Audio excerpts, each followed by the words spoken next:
नमस्कार दोस्तों, स्वागत है आप सभी का एक बार फिर से उत्कर्ष नर्सिंग क्लासेज के ऑनलाइन प्लेटफॉर्म के ऊपर, जहां पे हम लेकर आए एक और धमाकेदार सेशन। जी हाँ दोस्तों, आज के ये शानदार session CHO exam special session रहने वाला है। आज की सेशन में हम CHO में आने वाले तमाम उन इम्पोर्टेंट क्वेश्चंस को डील करने वाले हैं जो एग्जाम में पूछे गए हैं या जिनके पूछे जाने की पूरी संभावनाएं बनती है। गुड मॉर्निंग टू ऑल, सभी लोगों का स्वागत है। शुरुआत करते एक शानदार सेशन की। और दोस्तों, हर एक हमारा सेशन बाय बाय 2022 रहेगा, साल का सेकेंड लास्ट डे। और प्यारे दोस्तों, हमने मेंशन भी किया है बाय बाय 2022। तो 2022 को तो बाय बाय कहने का समय आ चुका है प्यारे दोस्तों, लेकिन 2023 की नई शुरुआत, हर दिन हर साल हमारे लिए नया और कुछ अच्छा करने का पूरा संकल्प। तो शुरुआत करते हैं एक शानदार सेशन की। गुड मॉर्निंग टू ऑल, सभी लोगों का स्वागत।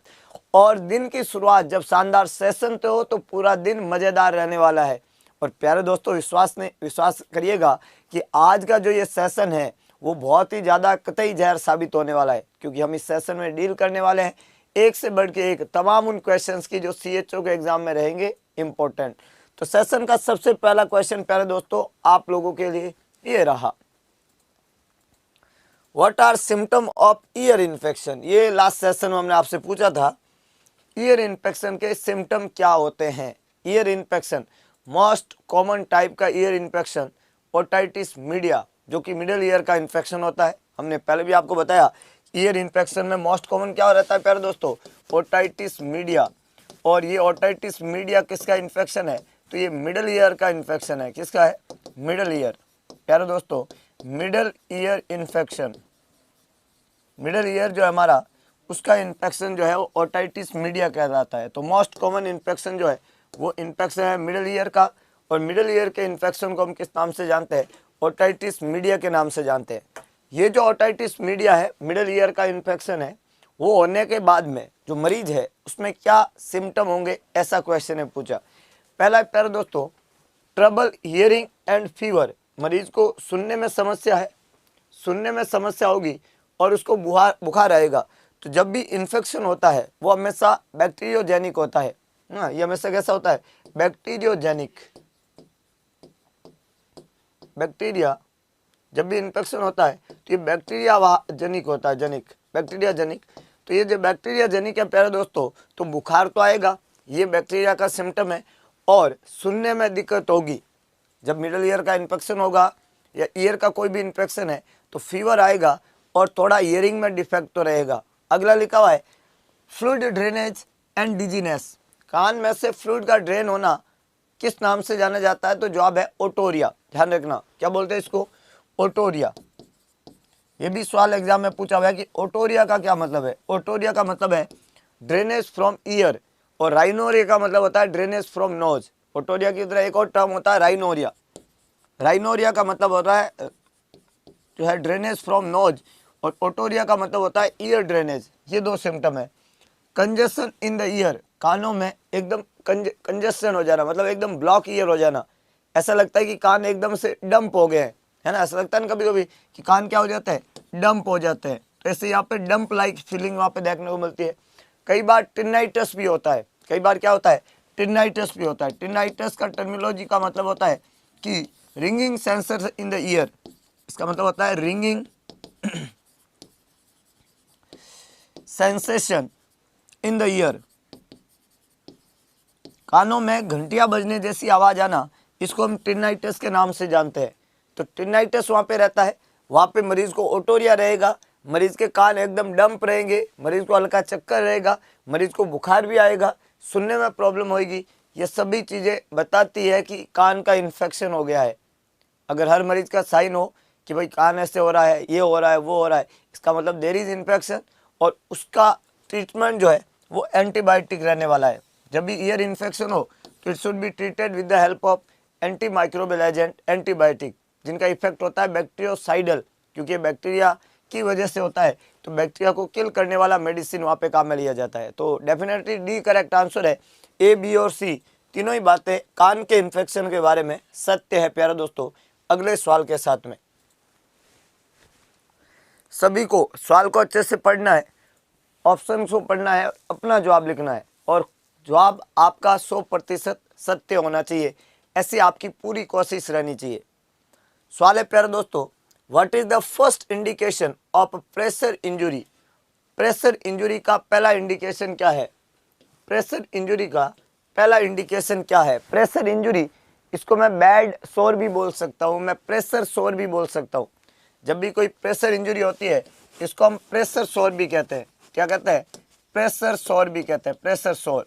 या इसी को हम बैड सोर भी कहते हैं, बैड सोर। इसी का एक और नाम है डेक्यूबाइटस अल्सर, डेक्यूबाइटस अल्सर। ये सभी नाम एक ही है और ये एग्जाम में पूछा हुआ है, ध्यान रखना। मैं जब प्रेशर सोर की बात करता हूँ इसी को मैं बैड सोर के नाम से जानता हूँ, इसी को मैं डेक्यूबाइटस अल्सर के नाम से जानता हूँ। याद रखना दोस्तों, ये एक तरह की प्रेशर इंजुरी है जो लगातार बेड में रहने की वजह से होती है। आपने देखा होगा जो मरीज लगातार लॉन्ग टाइम, क्या होते हैं, लॉन्ग टाइम, बहुत सारे मरीज होते हैं वो लॉन्ग टाइम बेड रिडन हो जाते हैं, लंबे समय तक बेड रिडन हो जाते हैं। कोई न्यूरोलॉजिकल प्रॉब्लम है या एजिंग है, मान लो उम्र की वजह से एजिंग इफेक्ट, या कोई न्यूरोलॉजिकल प्रॉब्लम हो जाती है, यंग एज में भी न्यूरोलॉजिकल प्रॉब्लम हो जाती है ना। बहुत सारे रीजन होते हैं जिसकी वजह से मरीज जो है वो लॉन्ग टाइम तक, है ना, कोई एक्सीडेंट हो जाते हैं, एक्सीडेंटल इंजरी, ऐसे बहुत सारे कारणों की वजह से कई मरीज जो है वो लॉन्ग टाइम तक क्या हो जाते हैं, बेड रिडन हो जाते हैं, लंबे समय तक बेड में चले जाते हैं। जब उनका लॉन्ग टाइम बेड रिडन होता है किसी मरीज का, तो प्रेशर इंजुरी का पहला इंडिकेशन क्या है? लॉन्ग टाइम बेड रिडन से क्या होगा दोस्तों की जो हड्डी होती है, हड्डी, उसका जो बोनी प्रोमिनेंट एरिया है, इससे प्रॉब्लम क्या होती है कि मरीज में जो बोनी प्रोमिनेंट एरिया है, बोनी प्रोमिनेंट एरिया जहाँ से हड्डी प्रोमिनेंट होती है, उस बोनी प्रोमिनेंट एरिया का प्रेशर लगता है स्किन के ऊपर। बोनी प्रोमिनेंट एरिया में स्किन के ऊपर क्या क्रिएट होता है, स्किन के ऊपर क्रिएट होता है प्रेशर। और ये जो कैपिलरी प्रेशर है दोस्तों, कैपिलरी प्रेशर, याद रखना, प्रेशर जो है वो कैपिलरी का प्रेशर जो होता है वो एग्जाम में पूछा हुआ है। अगर 32 mm ऑफ Hg से ज़्यादा हो जाए, मेरे किसी स्किन के एक पर्टिकुलर जगह पे जो कैपिलरी का प्रेशर है वो more than 32 mm of Hg हो जाए, 32 mm ऑफ Hg से ज़्यादा हो जाए, तो उसकी वजह से उस स्किन के पर्टिकुलर जगह पे, उस स्किन पे रेडनेस या कलर में चेंजेज आना शुरू हो जाएगा। वहाँ पे क्या शुरू हो जाएगा? कलर में चेंजेज होना शुरू हो जाएगा। क्या चेंजेज आएगा कलर में? कि अगर वो एपिडर्मिस अफेक्ट हुई है, एपिडर्मिस सबसे सुपरफिशियल एपिडर्मिस अगर अफेक्ट हुई है, तो वहाँ पे पर्टिकुलर साइट ऑफ स्किन पे क्या होगा? एरिथमा होगा, एरिथमा ऑफ स्किन।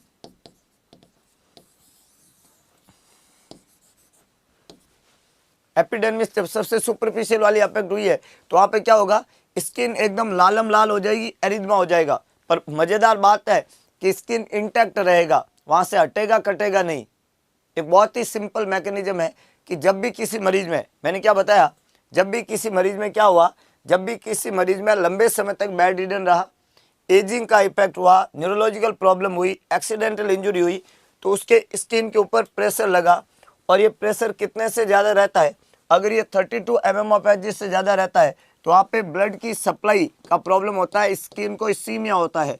और जब इसीमिया होता है तो वहाँ पे कलर में चेंजेज आएगा एपिडर्मिस में, और ये एरिथमेटस स्किन हो जाएगी जो इंटैक्ट रहती है। इंटैक्ट रहती है मतलब स्किन वहाँ से हटती नहीं है, लेकिन एक पर्टिकुलर जगह से स्किन पूरी तरीके से एकदम लाल हो जाती है। ये एरिथमा ऑफ स्किन कहलाता है। लेटर ऑन क्या होगा दोस्तों? धीरे धीरे ये जो स्किन होती है, जो एरिथमा हुआ है, इस एरिथमा वाली जगह पे दूसरी लेयर अफेक्ट होगी। ये बेड सोर का स्टेज 1 कहलाता है, शुरुआत की स्टेज। बेड सोर की 4 स्टेज होती है, ये भी आपको ध्यान रखनी है। अगर आपको एग्जाम में पूछ ले कि किसी मरीज को बेड सोर हुआ तो कितना स्टेज होता है, तो 4 होता है, जिसमें ये जो हम बता रहे हैं ये स्टेज 1 का बेड सोर है ना। और ऐसा ही अगर वहाँ पे हो रहा है तो यही सवाल में पूछा है कि अगर प्रेशर इंजरी हो जाए, वहाँ पे बेड सोर हो जाए, प्रेशर सोर हो जाए, अगर डेक्यूबाइटिस अल्सर हो जाए तो क्या होगा? पहला लिखा हुआ है ब्लैंचिंग नहीं होगा, कूलनेस नहीं होता। कूलनेस कब होता है? कूलनेस तब होता है जब वहाँ पे वॉल्यूम जो है कम जा रहा है ना, हाइपोटेंशन होता है तो स्किन कूल एंड काम ही होती है, तो ये नहीं है। और अगर वहाँ पे आर्टेरियल सप्लाई नहीं हो रही है है ना, डिक्रीज हो जाए आर्टीरियल सप्लाई, तब ऐसा होगा। आर्टीरियल सप्लाई नहीं हो रही है तब ऐसा होगा, कोई रुकावट आ जाए ब्लड फ्लो के अंदर। वार्म एरिया में तब होता है जब वहाँ पे वेस्कुलाइटिस होता है। वार्म तो तब होता है जब वहाँ पे क्या होता है, वेस्कुलाइटिस होता है। ऐसा कुछ भी नहीं हुआ है। यहाँ पे कलर में चेंजेज आएगा, ऐसे मैंने अभी बताया। क्या चेंज हो जाएगा, कलर उस एरिया का, क्योंकि वहाँ पे लगातार प्रेशर लगने से एरिथमेटस स्किन हो जाएगी, उसके कलर का चेंजेज हो जाएगा। ये प्रेशर इंजरी की वजह से होगा। समझ में आया प्यारे दोस्तों? ए यहाँ पे करेक्ट आंसर है। बैड सोर की 4 स्टेज होती है।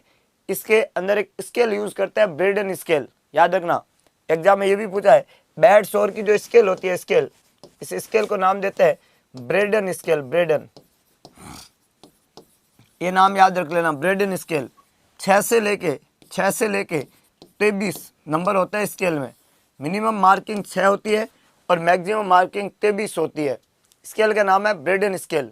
कंपोनेंट होते हैं 6 और ये बैड सोर की रिस्क को असेस करने के काम आती है ना। ये क्या करती है, असेस करती है। कौन क्या असेस करती है, असेस रिस्क ऑफ बैड सोर। रिस्क ऑफ बैड सोर की जो रिस्क है उसका असेसमेंट करने वाली स्केल जो है वो प्यारे दोस्तों ब्रेडन स्केल कहलाती है। नेक्स्ट, सभी लोग जवाब लिखे और पूरे जोश और उत्साह के साथ में जवाब लिखे। जिन्होंने अभी तक अगरबत्ती नहीं लगाई है तुरंत लगाएं, 1 मिनट का समय है। अपने आप को पूरा कॉन्फिडेंट करें प्यारे दोस्तों, क्योंकि आपका कॉन्फिडेंस ही आपकी सफलता का राज है। आपका कॉन्फिडेंस ही आपको इस साल, जाते जाते इस साल में और आने वाले नए साल में पूरा जोश और जुनून से भरेगा। आपका कॉन्फिडेंस ही आपकी सफलता के लिए रामबाण साबित होने वाला है। अगला क्वेश्चन, सवाल कह रहा है दोस्तों, spray of ऑक्सीमेटाजोलिन 0.5% is use for. यहाँ पे क्या बोला है, स्प्रे ऑफ ऑक्सीमेटाजोलिन 0.5%। ऑक्सीमेटाजोलिन का स्प्रे है जो 0.5% का है, किसके लिए यूज किया जा रहा है। ऑक्सीमेटाजोलिन स्प्रे है 0.5%, किसके लिए यूज करते हैं।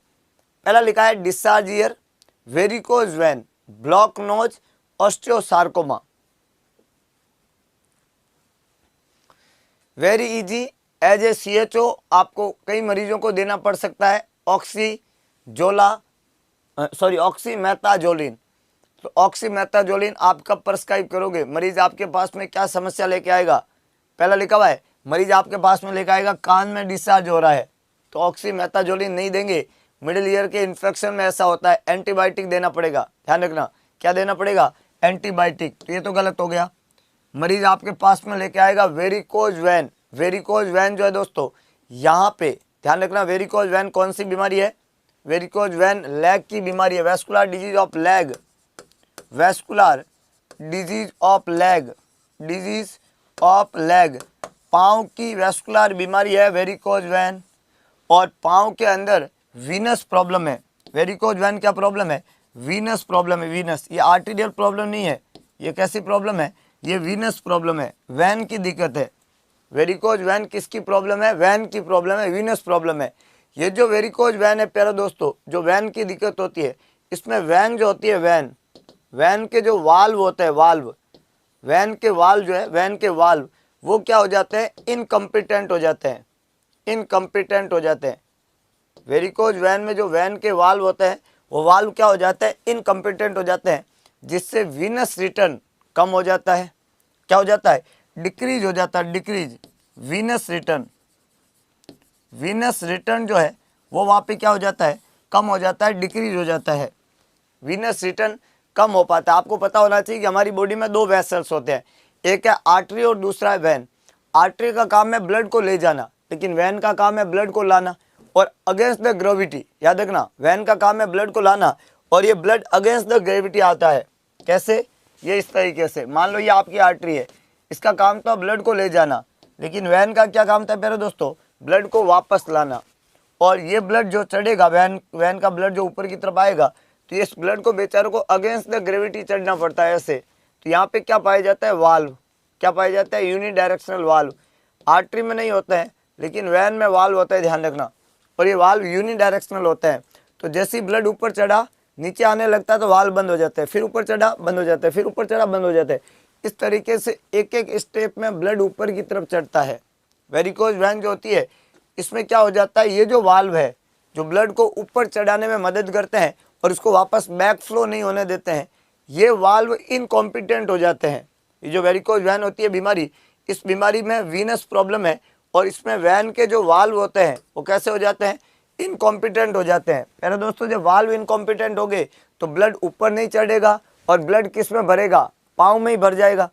और जब ब्लड पाँव में ही भर जाएगा तो यहाँ पे पाँव के अंदर वैन के ऊपर क्या होगा, प्रेशर लगेगा और ये वैन फूल जाएगी दोनों साइड से। वैन का फूल जाना, पाँव की वैन का फूल जाने से क्या होगा, थोड़ा थोड़ा ब्लड पाँव में जगह जगह पे इकट्ठा हो जाएगा। और जब ब्लड पाँव में जगह जगह पे इकट्ठा हो जाता है तो इसको हम किस नाम से जानते हैं, इसको हम किस नाम से जानते हैं, इसको हम पाँव का हैवीनेस, लेग का हैवीनेस। वेरिकोज वेन में लेग क्या हो जाता है, लेग हैवी हो जाते हैं, भारी पाँव हो जाता है।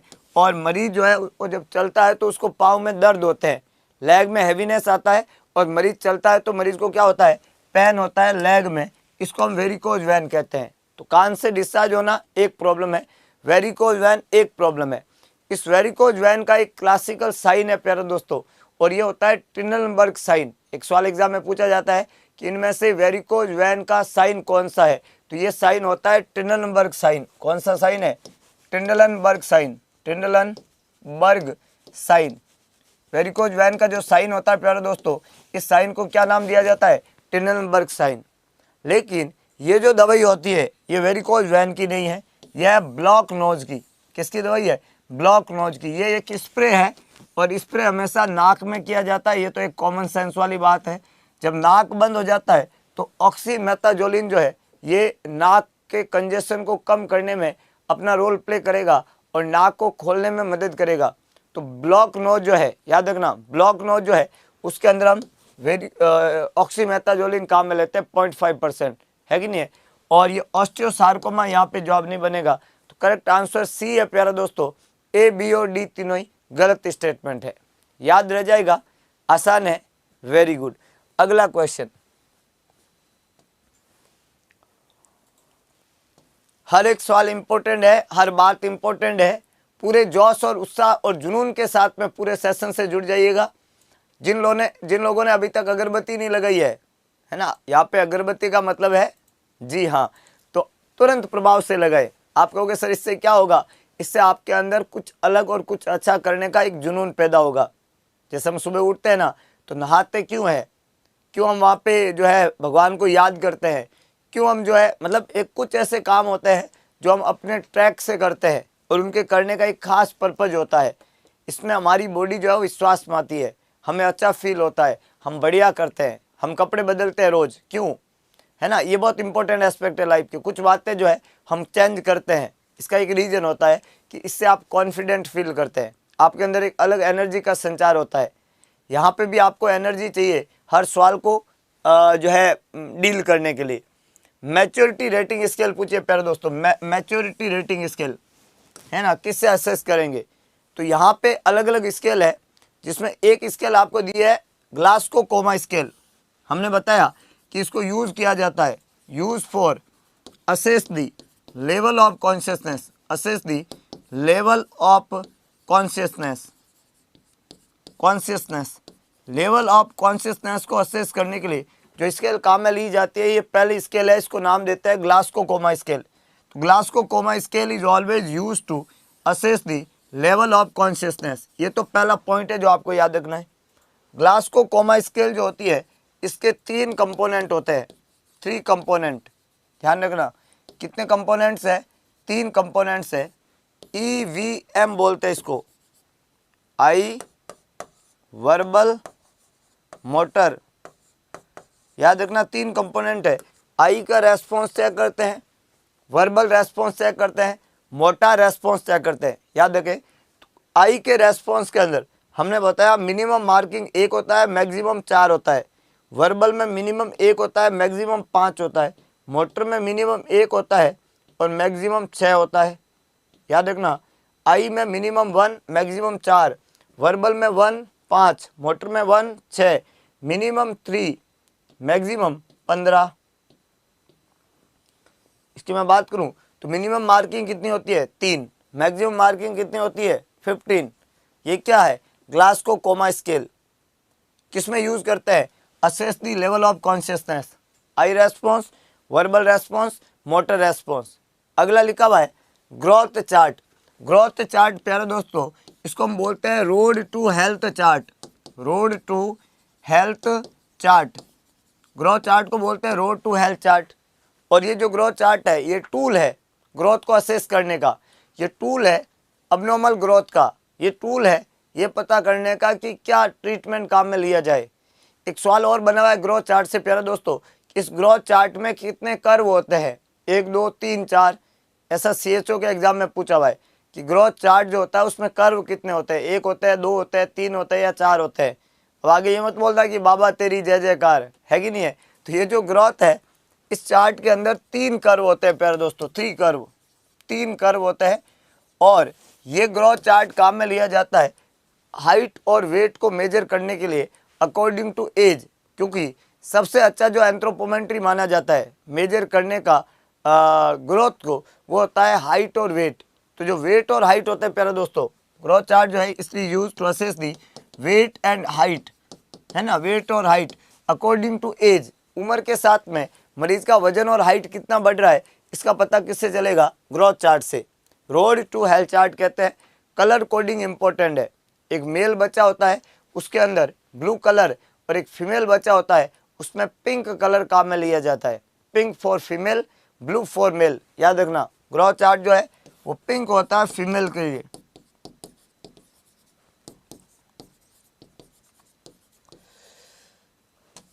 ब्लू होता है मेल चाइल्ड के लिए और पिंक होता है फीमेल चाइल्ड के लिए। Growth chart this is very interesting. एक यहाँ पे लिखा है प्यारे दोस्तों, एक यहाँ पे लिखा हुआ है, इसको हम किस नाम से जानते हैं बताओ, सभी लोग बताओ। यहाँ पे लिखा है अपगार स्कोर, अपगार स्कोर। और अपगार स्कोर का क्या रोल है, अपगार स्कोर कभी भी मैच्योरिटी रेटिंग स्केल नहीं है, अपगार स्कोर हमेशा नियोनेटल असेसमेंट है, नियोनेटल असेसमेंट है, असेसमेंट है 1 मिनट और 5 मिनट का। अपगार स्कोर हमेशा नियोनेटल असेसमेंट है। और ये जो नियोनेटल असेसमेंट है ये बर्थ के 1 मिनट पे करते हैं, ये बर्थ के 5 मिनट पे करते हैं नियोनेटल असेसमेंट। अपगार स्कोर जो है वो नियोनेटल असेसमेंट है और ये जन्म के 1 मिनट पे किया जाता है और जन्म के 5 मिनट पे किया जाता है।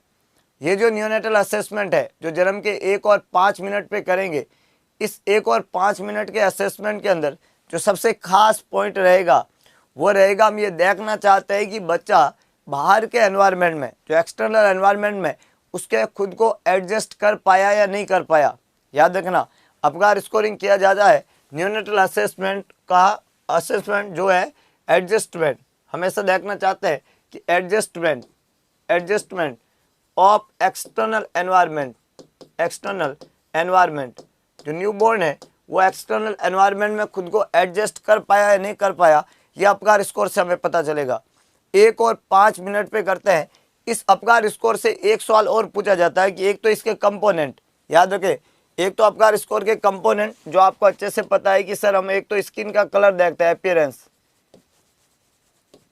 जिसमें सर हम स्किन का क्या देखते हैं कलर देखते हैं, कलर। और एक सर इसके अंदर पल्स रेट या हार्ट रेट देखते हैं, एक इसके अंदर ग्रीमेस रिफ्लेक्सेस देखते हैं।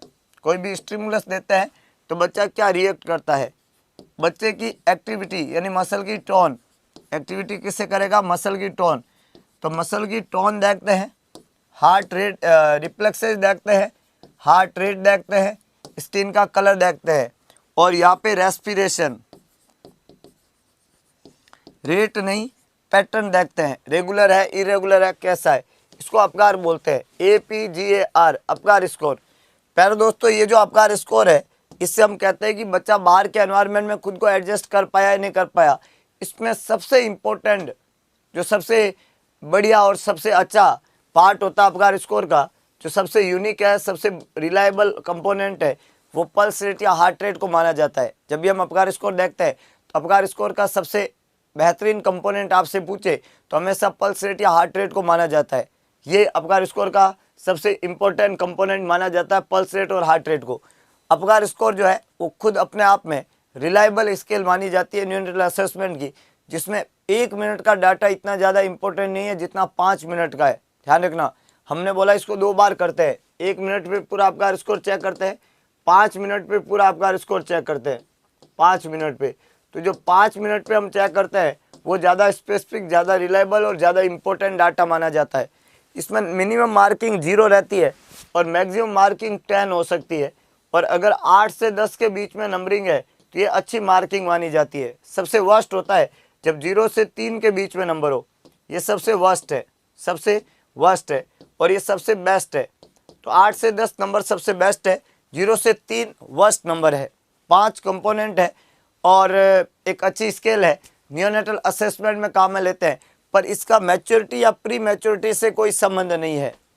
जब मुझे मैच्योरिटी रेटिंग स्केल के बारे में जानना है तो मैं 2 तरह की मैच्योरिटी देखूंगा, फिजिकल और न्यूरोमस्कुलर। याद रखना, फिजिकल और न्यूरोमस्कुलर, ये जो मैच्योरिटी है फिजिकल और न्यूरोमस्कुलर है ना, एक तो फिजिकल मैच्योरिटी और दूसरी मैच्योरिटी होती है बच्चे में, न्यूबॉर्न बेबी में, न्यूरोमस्कुलर मैच्योरिटी। किसी भी बच्चे की फिजिकल मैच्योरिटी और न्यूरोमस्कुलर मैच्योरिटी जो है ये हम डिसाइड किससे करते हैं, न्यू बैलार्ड स्कोरिंग सिस्टम से। किससे करते हैं, न्यू बैलार्ड स्कोरिंग सिस्टम से। फिजिकल मैच्योरिटी और न्यूरोमस्कुलर मैच्योरिटी ये चेक करने का जो स्केल है वो मैच्योरिटी स्केल है। कौन सी स्केल है, मैच्योरिटी स्केल। और मैच्योरिटी स्केल जो होती है इसको नाम देते हैं बैलार्ड स्केल। क्या बोलते हैं, बैलार्ड स्केल या न्यू बैलार्ड स्कोर या स्कोरिंग सिस्टम, जो भी बोला जाए, ये बैलार्ड स्केल है, मैच्योरिटी स्केल है। कौन कौन सी, फिजिकल और न्यूरोमस्कुलर मैच्योरिटी यहाँ पे असेस करते हैं। याद रहेगा प्यारे दोस्तों। तो सवाल ने यही पूछा है कि किससे असेस करेंगे, तो जवाब यही है कि ये असेस करेंगे न्यू बैलार्ड स्कोरिंग सिस्टम से। एक करेक्ट आंसर है, बी, सी और डी तीनों ही गलत है। और ये स्कोर जो है गैस्ट्रेशनल एज के अकॉर्डिंग अलग अलग वहाँ पे रहता है।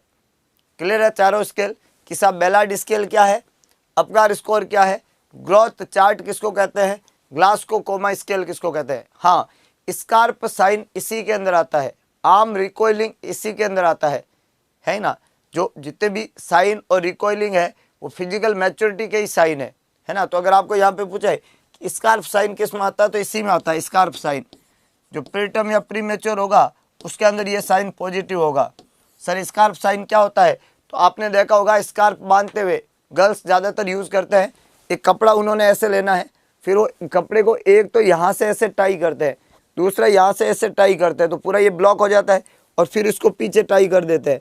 तो अगर कोई बच्चे के हाथ पूरे ऐसे आ रहे हैं तो इसको हम बोलते हैं पॉजिटिव स्कार्प साइन। और अगर किसी न्यूबॉर्न बेबी में स्कार्प साइन ऐसे पॉजिटिव आ रहा है तो वो एक प्री टर्म या प्री मैच्योर बेबी है। नॉर्मल टर्म बेबी में स्कार्प साइन पॉजिटिव नहीं हो सकता, क्योंकि उसमें फ्लैक्शन होता है, और फ्लैक्शन की वजह से इससे ज़्यादा ऊपर आर्म आ ही नहीं सकता। प्री टर्म में थोड़ा एक्सटेंशन होता है तो आर्म पूरा ऐसे आ जाता है। इसको पॉजिटिव स्कार्प साइन के नाम से जानते हैं। आर्म की रिकॉइलिंग किसमें देखते हैं, आर्म रिकॉइलिंग इसी के अंदर देखी जाती है, आर्म रिकॉइलिंग। ये सब इसके अंदर जो है न्यूबॉर्न बेबी में प्री मैच्योरिटी के साइन है। बच्चा जितना इमैच्योर होगा उतना ये ज़्यादा देखने को मिलेगा। क्लियर है। तो this is all about the rating scale. अगला प्यारे दोस्तों,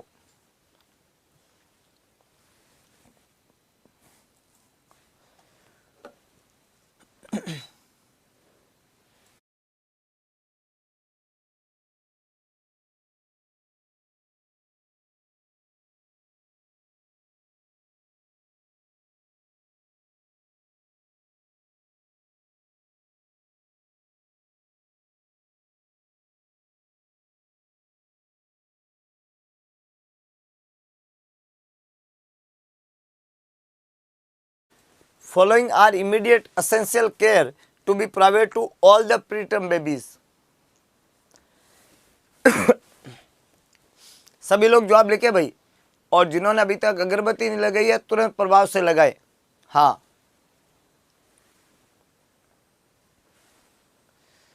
यहाँ पे अगरबत्ती का मतलब है press the like button, make your self confident.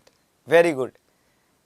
तो हमारे जितने भी 1500 बच्चे हैं तुरंत प्रभाव से तमाम वो गांव और ढाणी में बैठे हुए उन बाकी बच्चों को जोड़ दीजिए जिनका सपना भी है पिता की फिक्र को फक्र में बदलना, और एक की तरह से हो सकता है ये, रेगुलरिटी, कंसिस्टेंसी, ध्यान।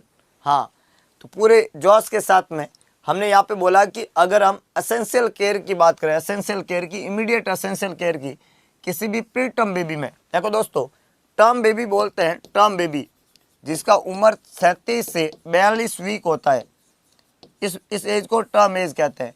प्री टर्म जब भी बोलते हैं हम, तो 37 वीक से कम वाले बच्चे को प्री टर्म काउंट करेंगे, 37 वीक से कम वाले बच्चे को प्री टर्म काउंट करेंगे। और पोस्ट टर्म जब भी हम बोलेंगे, पोस्ट टर्म, 42 वीक, ध्यान रखना 42 वीक, और उसके बाद वाला जो बच्चा है उसको हम पोस्ट टर्म काउंट करेंगे। एक हो गया आपका टर्म एज, एक हो गया आपका प्री टर्म एज, और एक हो गया आपका post term age. Term age किसको बोलते हैं? 37 से 42 वीक। प्री टर्म किसको बोलते हैं? 37 से कम का बच्चा। और पोस्ट टर्म किसको बोलते हैं? 42 वीक के बाद का बच्चा। अच्छा, एक बर्थ वेट होता है, उसके आधार पे भी कैटेगराइज है, LBW, VLBW, extreme low birth weight, याद रखना। तो ये जो टर्म एज है और बर्थ वेट है, दो चीज़ें यहाँ पे रहेगी। एसेंशियल केयर बताइए किसी भी प्री टर्म बेबी में। प्री टर्म बेबी कौन सा है? प्री टर्म बेबी वो है जो 37 वीक से कम पैदा हुआ है। अब प्यारा दोस्तों, अगर कोई बच्चा 37 वीक से पहले पैदा हुआ है, तो क्या वो बच्चा सर्वाइव कर सकता है नॉर्मल बच्चे के जैसा? नहीं। उस बच्चे में सभी चीज़ें कमज़ोर है, उसका ब्रेन कमज़ोर है, उसके बॉडी जो है, उसका हर एक चीज़ जो है वो कमज़ोर है। He is unable to shiver. कभी आपने देखा कि लेबर रूम में बच्चा पैदा हुआ है और उसको ठंड लग रही है तो कम भी हो रही है उसको? ऐसा किसी बच्चे को नहीं देखा। कभी किसी बच्चे को देखा है कि लेबर रूम में पैदा हुआ और भागा आया और बोला स्वागत नहीं करोगे हमारा? बोले अबे इधर आ, स्वागत करते हैं तुम्हारा। ऐसा हमने कभी किसी के साथ किया? नहीं। क्यों? क्योंकि कोई भी न्यूबॉर्न बेबी पैदा होता है, उस बच्चे में ये माइलस्टोन, ये रिफ्लेक्सेज, ये बातें नहीं होती है। इसकी वजह से छोटा बच्चा जो है वो हमेशा रिस्क पे रहता है हाइपोथर्मिया की। हमेशा हमेशा हमेशा छोटा बच्चा किसके रिस्क पे रहता है? प्यारे दोस्तों, रिस्क ऑफ हाइपोथर्मिया। हाइपोथर्मिया के रिस्क पे रहता है न्यूबॉर्न बेबी। उसका टेम्परेचर कम होने की रिस्क हमेशा बनी रहती है। नॉर्मल बॉडी टेम्परेचर जो है वो 36.5 टू 37.5 होता है। ये बच्चा हमेशा 36.5 से कम टेम्परेचर की रिस्क पे रहता है, जिसमें 3 हाइपोथर्मिया होते हैं, माइल्ड, मॉडरेट और सीवियर। 3 हाइपोथर्मिया होते हैं प्यारे दोस्तों। एक हाइपोथर्मिया को हम क्या नाम देते हैं? माइल्ड। एक को क्या नाम देते हैं? मॉडरेट। एक को क्या नाम देते हैं? सीवियर। जब मैं माइल्ड हाइपोथर्मिया की बात करूं तो टेम्परेचर 36 डिग्री सेंटीग्रेड से 36.4 डिग्री सेंटीग्रेड, ये माइल्ड है। मॉडरेट की बात करूं तो 32 से 35.9 डिग्री सेंटीग्रेड, ये मॉडरेट है। और सीवियर की बात करूं तो 32 डिग्री सेंटीग्रेड से कम टेम्परेचर होता है, वो सीवियर हाइपोथर्मिया की कैटेगरी है। प्यारे दोस्तों, हाइपोथर्मिया की कैटेगरी याद कर लीजिएगा, एक सवाल आपको यहाँ से मिलेगा। माइल्ड, मॉडरेट और सीवियर। माइल्ड हाइपोथर्मिया जो होता है, इसको कोल्ड स्ट्रोक या कोल्ड स्ट्रेस भी कहते हैं। कोल्ड स्ट्रोक या कोल्ड स्ट्रेस भी कहते हैं। माइल्ड हाइपोथर्मिया के लिए वर्ड यूज़ करते हैं। मॉडरेट या सीवियर के लिए नहीं है, माइल्ड के लिए है, जहाँ पे स्केल 36 से 36.4 डिग्री सेंटीग्रेड रहती है। टेम्परेचर जो है दोस्तों कम होने का कारण बच्चे के अंदर सिवरिंग का एब्सेंट होना है। टेम्परेचर कम होने का कारण बच्चे के द्वारा हीट का लॉस होना है। तो जब बच्चे में हीट का लॉस होगा, सिवरिंग एब्सेंट होगी, बच्चा हाइपोथर्मिया में जाएगा। तो इसका इलाज क्या है? इसका इलाज है बच्चे को ड्राई करो, बच्चे को वार्म करो। कोई भी प्रीटर्म या प्रीमेच्योर बेबी है वो तभी सर्वाइव करेगा जब बच्चे को आप ड्राई करेंगे, बच्चे को वार्म रखेंगे।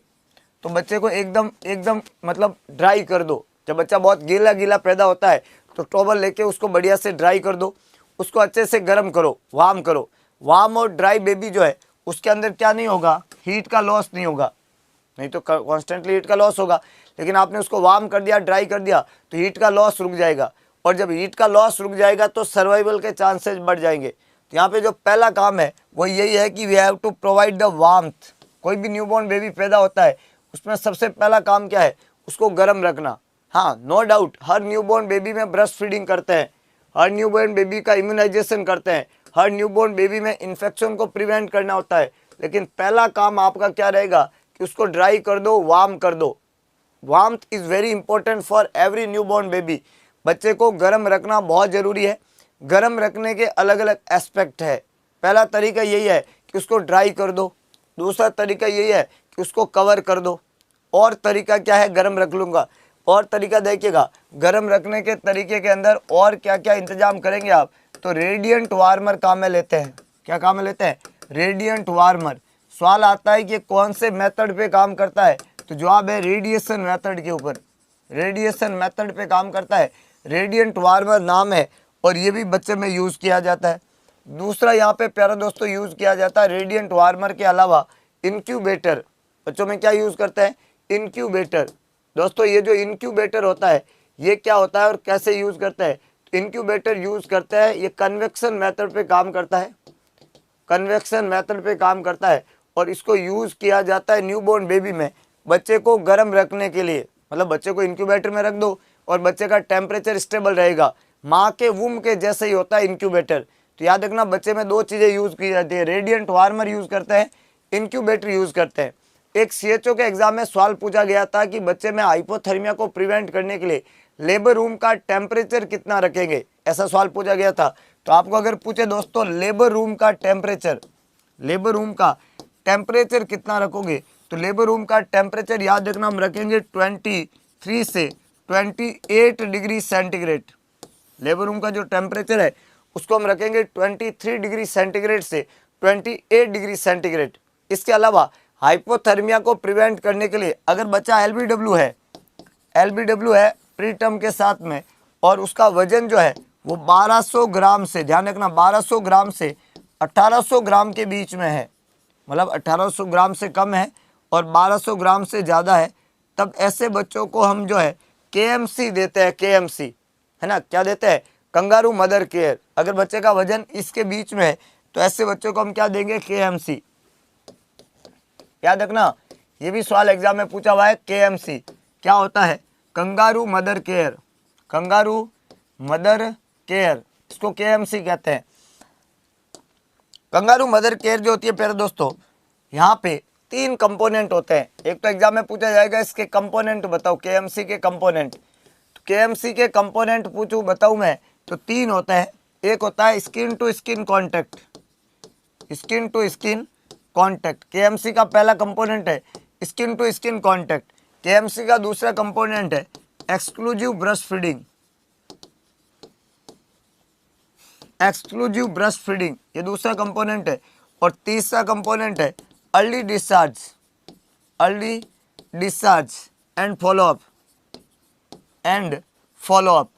यहाँ पे हमने क्या बताया, हमने बताया KMC जो होती है उस KMC के 3 कंपोनेंट है। पहला कंपोनेंट है स्किन टू स्किन कॉन्टैक्ट, दूसरा है एक्सक्लूसिव ब्रेस्ट फीडिंग, EBF कहते हैं इसको, एक्सक्लूसिव ब्रेस्ट फीडिंग EBF कहते हैं, और तीसरा early discharge and follow up.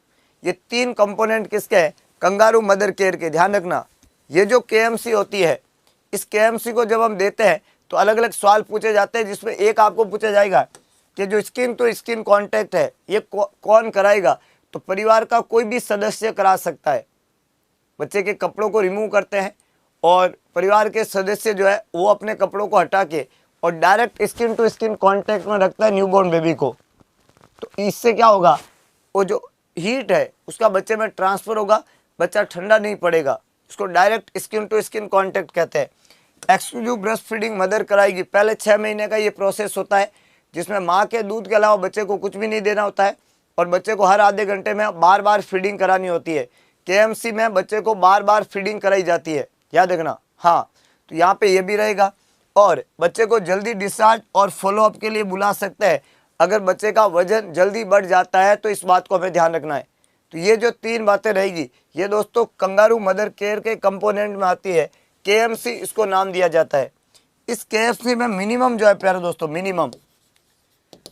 Minimum जो टाइम ड्यूरेशन होता है KMC का वो होता है 1 घंटे का।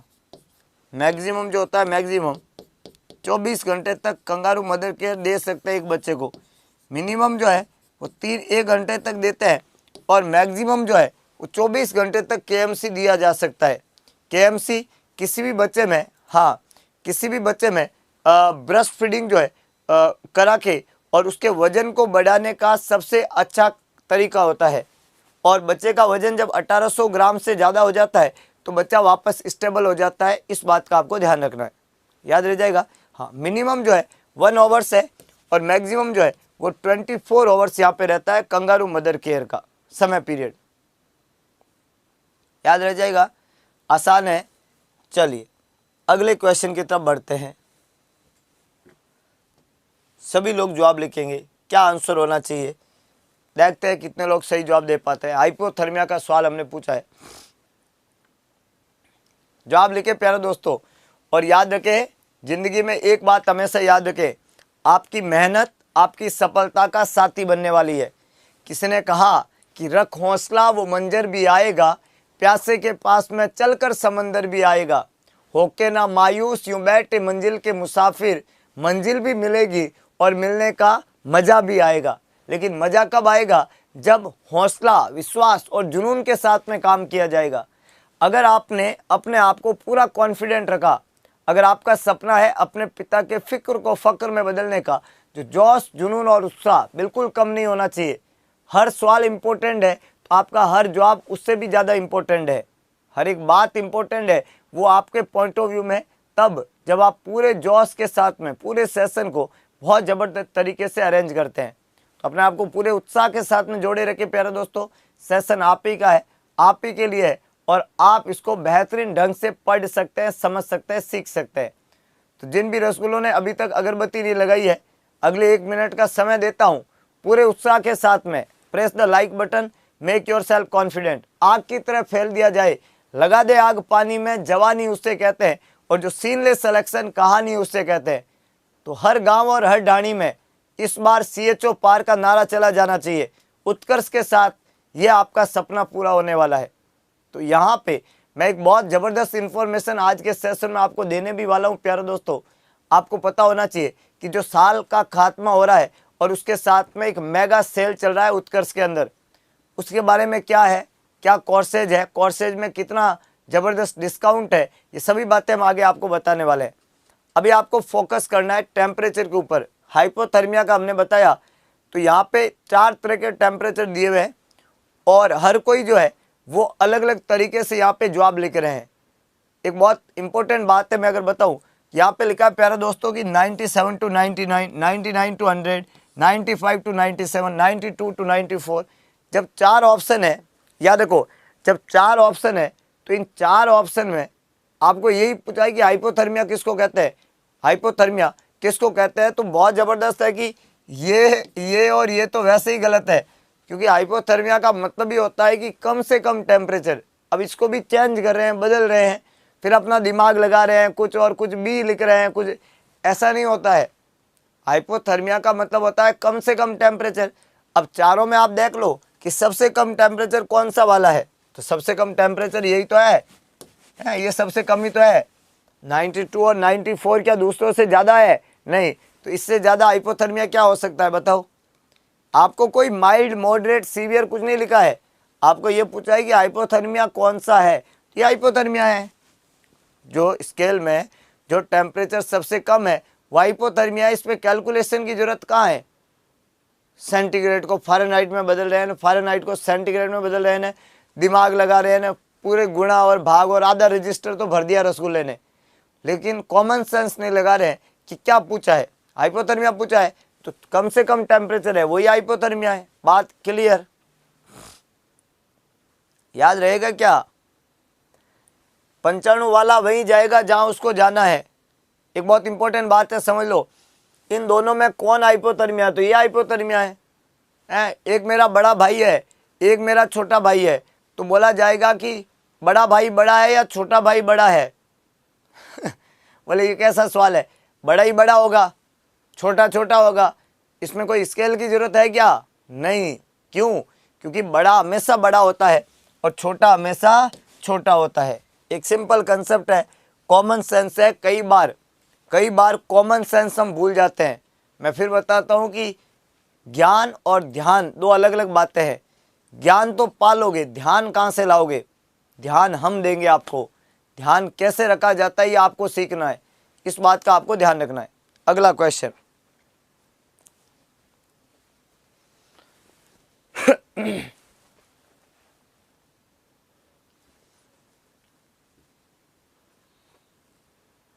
बताओ दोस्तों सभी लोग। सर सीवियर या मॉडरेट पूछता तो अरे रसगुल्ले ये तो वो बात होगी कि सर बुआ जी के मुँह से आ जाती तो फूफा जी बोल देते, पर आती नहीं है ना भाई। हैं किसी भी सवाल में कुछ भी अप्लाई मत करो, जब कुछ होता तो हम उस तरीके से उसका जवाब लिखते, अभी नहीं है ना तो अभी ये जवाब नहीं है, जब होता तो हम उसके अनुसार जाते। क्या पूछा है, माइल्ड पूछा, मॉडरेट पूछा, सीवियर पूछा, जो भी पूछा है हम उसके अनुसार जाते, अभी नहीं है ना तो नहीं जाएंगे। अगला क्वेश्चन, ट्रेकोइसोफेजियल फिस्टुला।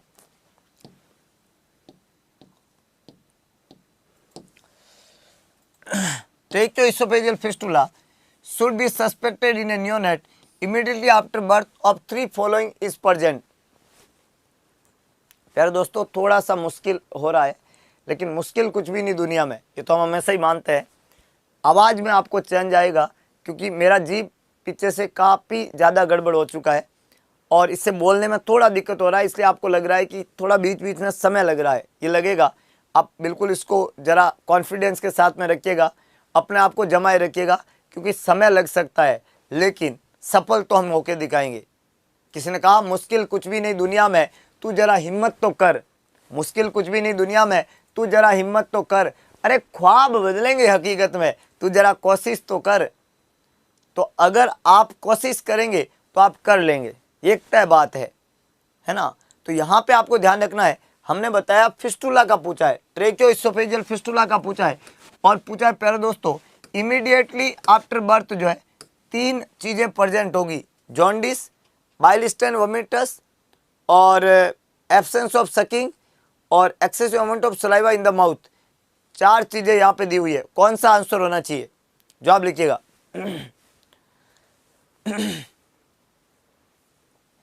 देखो tracheoesophageal fistula, type and esophageal atresia, ये होती है बीमारी। हमने बोला कि नॉर्मली हमारा ट्रेकिया और इसोफेगस दोनों एक दूसरे से सेपरेट होते हैं।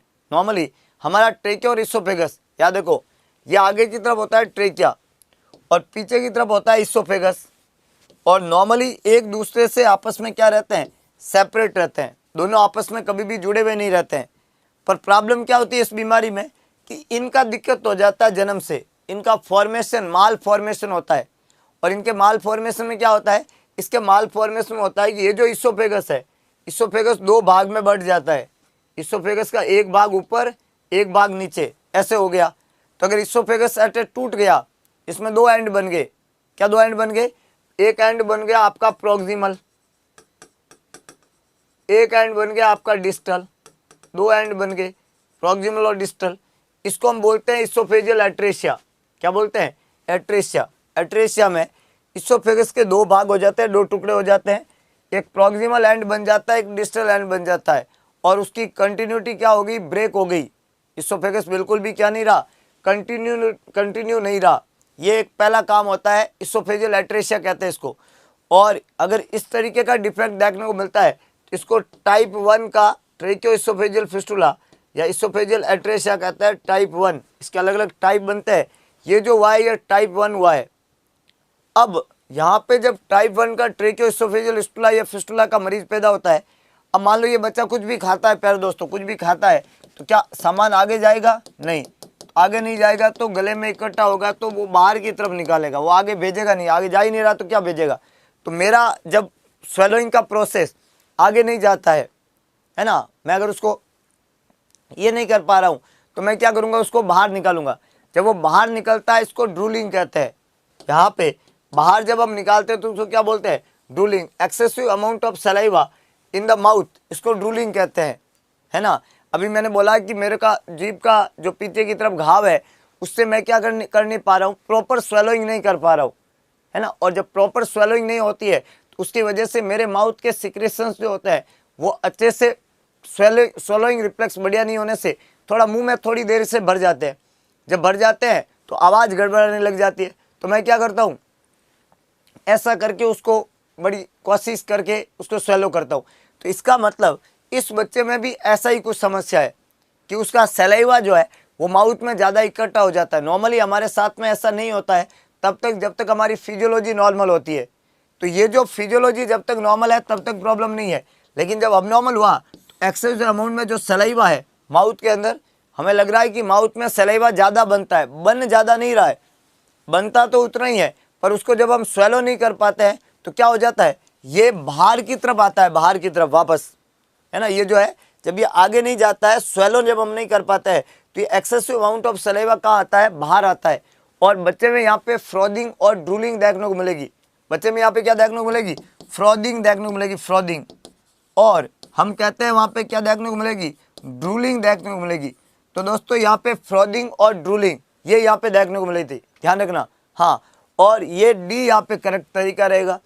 अच्छा, ये तो सिर्फ इसोफेजियल एट्रेशिया था।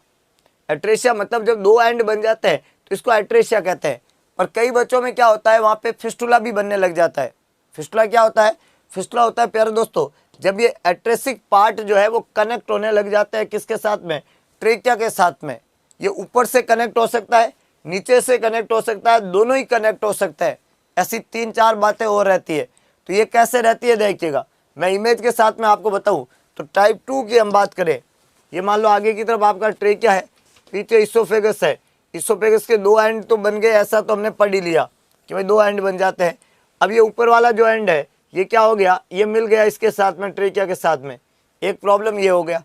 दूसरा प्रॉब्लम क्या है, ये आपका ट्रेकिया है, ये आपका इसोफेगस है, और इसके दो ब्लाइंड एंड है, एक ऊपर का एंड है, एक नीचे का एंड है, और आगे कंटिन्यू है स्टोमक। अब ये जो ऊपर वाला एंड है ये क्या हो गया, ये यहाँ पे मिल गया, ये मिल गया। इसको हम बोलते हैं एक और गड़बड़, है कि नहीं है।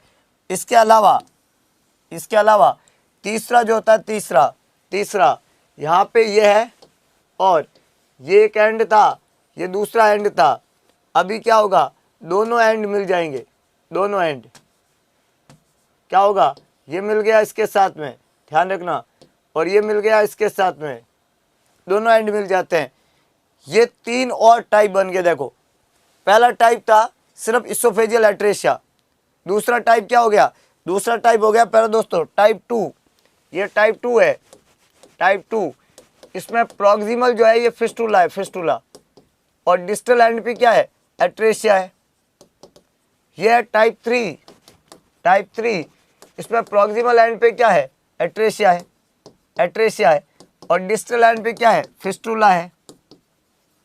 और ये सबसे मोस्ट कॉमन है, 86% यही पाया जाएगा, मोस्ट कॉमन है, टाइप 3 है। टाइप 4 जो है प्यारे दोस्तों, टाइप 4, ये टाइप 4 है। टाइप 4 में क्या है, डबल फिस्टुला है, क्या है, डबल फिस्टुला है, और एट्रेशिया भी है।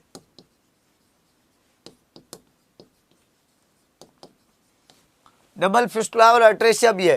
तो टाइप 1 हो गया सिर्फ एट्रेशिया, टाइप 2 है proximal fistula distal atresia, type 3 है proximal atresia distal fistula, type 4 है double fistula with atresia. Most common type कौन सा है, हमने पूछा तो टाइप 3। मोस्ट कॉमन टाइप कौन सा है, तो टाइप 3 है, और इसके अंदर डिस्टल फिस्टुला है और प्रॉक्सिमल एट्रेशिया है, ये मोस्ट कॉमन टाइप का है। और 3 सी साइन इसी बीमारी में आते हैं, कपिंग, चोकिंग और साइनोसिस, 3 सी साइन। कहाँ पे फिस्टुला नहीं है प्यारे दोस्तों, ये ना फिस्टुला, ये फिस्टुला है, ये फिस्टुला, इसको फिस्टुला ही तो कहते हैं। तो फिस्टुला भी है, और याद रखना एट्रेशिया भी है। देखो आपस में कनेक्ट नहीं है, एट्रेशिया भी है। एकमात्र कंडीशन जो टाइप 4 के बाद में टाइप 5 होता है, वो टाइप 5 जो है वो वहाँ पे एट्रेसिक नहीं होता है। टाइप 1 भी एट्रेसिक है, ध्यान रखो, टाइप 1 भी एट्रेसिक है, टाइप 2 भी एट्रेसिक है, टाइप 1 भी एट्रेसिक है, याद रखो, टाइप 2 भी एट्रेसिक है, एट्रेशिया है, टाइप 3 में एट्रेशिया है, टाइप 4 में एट्रेशिया है।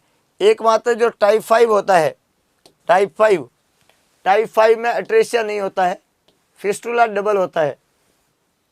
टाइप 5 में एट्रेशिया नहीं होता है, फिस्टुला डबल होता है, इस बात का आपको ध्यान रखना है। एट्रेशिया नहीं होता है और फिस्टुला डबल होता है। ये एक कनेक्शन यहाँ है, एक कनेक्शन यहाँ है, ठीक है। तो यहाँ पे क्या होता है, एट्रेशिया नहीं होता है, फिस्टुला डबल होता है, 1 और 2 डबल फिस्टुला, एट्रेशिया नहीं है।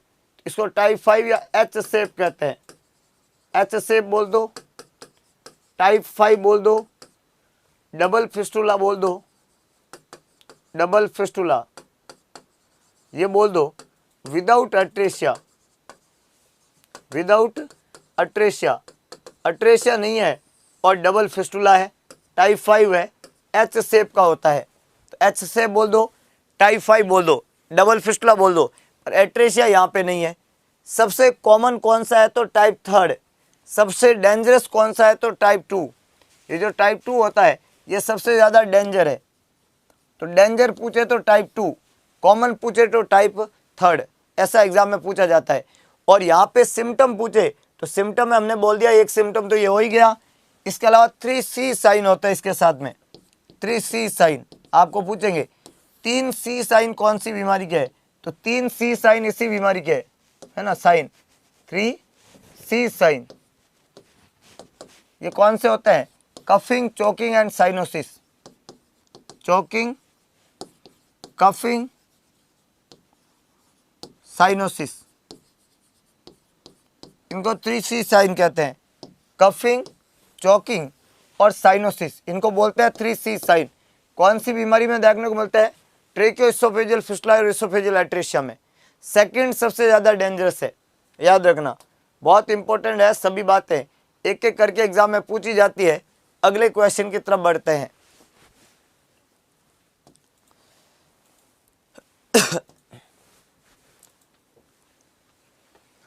सभी लोग जवाब लिखे प्यारे दोस्तों, कोज ऑफ हाइड्रोसिपलस, सभी लोग जवाब लिखेगा, हिंदी, इंग्लिश, गणित, मैथ सब में सवाल लेके आएंगे, चिंता मत करो तुम, बस तुम तो एक बार खुद को कॉन्फिडेंट करो। अगले 1 मिनट का पूरा समय देता हूं, सभी लोग अगरबत्ती लगा दो, अपने आप को दिखा दो जिद और जुनून कि आप भी कुछ है। अगर आपके जिंदा रहने के साइन है वो है दोस्तों आपका जुनून, आपकी आत्मा की शक्ति। अपनी आत्मा की शक्ति को पहचानो, अपनी आत्मा को हमेशा ऊर्जावान रखो, आपके अंदर एक कुछ नया करने की ताकत रखो। देखो दोस्तों, सुबह उठने के बाद में अगर आपके अंदर नई ऊर्जा का संचार होता है तो आपका पूरा दिन और आपका पूरा जीवन नया, अच्छा और बेहतरीन जाता है। अब मरे हुए की तरह है, मन से कुछ काम ही नहीं हो रहा है, पढ़ने का मन ही नहीं कर रहा है, बार बार मन कह रहा है सो जाऊं, तो इसका कोई पार नहीं है प्यारे दोस्तों। जिंदगी भर सोते रहो भले ही, है कि नहीं है, और एक ही जिंदगी मिली है, फिर कह रहा हूं, सोने वाले सो गए और करने वाले कर गए। तो आप तो करने के लिए पैदा हुए हैं, आप सोने के लिए नहीं बने हैं। अपनी ऊर्जा को पहचानो, कभी मिरर के सामने खड़े हो, शक्ल तो हर बार देखते हैं, कभी देखो कि आप पैदा क्यों हुए हैं। अपने अंदर की ताकत को पहचानो, अपने अंदर वो जो जादू है, जो जुनून है, उसको पहचानो प्यारे दोस्तों। आप क्या नहीं कर सकते, है कि नहीं है। आप अपने अंदर खुद को, मतलब कई लोग होते हैं वो खुद को बांध के रखते हैं, अपने अंदर को पहचानो, आप भी एक सिकंदर बन सकते हो। लेकिन प्रॉब्लम यह है कि हम अपने आप के डरों से ही डरे हुए हैं, इसलिए हम सिकंदर नहीं बन पा रहे हैं शायद। तो सिकंदर कोई भी बन सकता है, जरूरत है खुद के डर को खत्म करने की। कॉन्फिडेंट रखें, खुद पे विश्वास रखें, सेल्फ बिलीव दुनिया की सबसे बड़ी ताकत होती है। I can do it and I will, I can, I am, मैं करूँगा और मैं कर सकता हूँ और मैं ही करूँगा, ये आपके अंदर एक जुनून होना चाहिए हर बार। अगले सवाल के साथ में भी यही है। यहाँ पे क्या बोला प्यारे दोस्तों, हाइड्रोसिपलस के सारे कारण हैं, एक कारण नहीं है। हाइड्रोसिपलस, CSF का वेंट्रिकल्स में भर जाना, याद रखना, हाइड्रोसिपलस जो है वो क्या है, CSF में वेंट्रिकल का भर जाना, ये कॉमन चीज है। क्या, CSF का वेंट्रिकल में भर जाना, there is increase CSF in ventricle. और CSF जब वेंट्रिकल में भर जाएगा तो वेंट्रिकल की साइज बड़ी हो जाती है, और वेंट्रिकल्स जब एनलार्ज हो जाते हैं तो हेड की साइज बड़ी हो जाती है। ये हेड का एनलार्जमेंट है। Enlargement of ventricle indicate enlargement of head. और जब प्यारे दोस्तों हेड का एनलार्जमेंट होता है, ध्यान रखना, जब हेड का एनलार्जमेंट होता है, वेंट्रिकल्स का एनलार्जमेंट होता है, तो किसका एनलार्जमेंट होता है, हेड का। और हेड का एनलार्जमेंट जो होता है ये बहुत खतरनाक कंडीशन मानी जाएगी, इंक्रीज ICP बढ़ जाएगा। तो हमें क्या करना है, हमें वेंट्रिकल्स को एनलार्ज होने से रोकने के कारण पता करने हैं। वेंट्रिकल्स के एनलार्ज होने का पहला कारण जो है, वेंट्रिकल का काम था CSF को बनाना और उसको ड्रेन करना। वेंट्रिकल जो होता है ना, वो टोटल नंबर में कितने होते हैं प्यारे दोस्तों, जवाब लिखिएगा। How many ventricles are there in brain? Ventricles जिनका काम था CSF को ड्रेन करना, और ये जो वेंट्रिकल्स होते हैं ये टोटल नंबर में कितने होते हैं प्यारे दोस्तों? 4। कितने होते हैं? 4। 2 lateral ventricle, right lateral ventricle, left lateral ventricle, 2 lateral ventricle, एक थर्ड वेंट्रिकल थर्ड, और एक फोर्थ वेंट्रिकल। ऐसे होता है वेंट्रिकल। वेंट्रिकल का काम होता है CSF को प्रोड्यूस करना। 2 नहीं होता है, 4 होता है वेंट्रिकल ब्रेन के अंदर। ये CSF बनाने का काम करते हैं। बनने के बाद में ड्रेन होता है। CSF पहले बनता है ब्रेन के अंदर, और ब्रेन में CSF के बनने के बाद में CSF ड्रेन होता है। ये ड्रेन होके कहाँ आता है? ये ड्रेन होके आता है सब एरेक्नोइड स्पेस में। नॉर्मली जो CSF है वो कहाँ पाया जाता है? वो पाया जाता है सब एरेक्नोइड स्पेस में। सब एरेक्नोइड स्पेस के अंदर पाया जाता है CSF। उसको ड्रेन कौन करते हैं? उसको ड्रेन करता है वेंट्रिकल्स।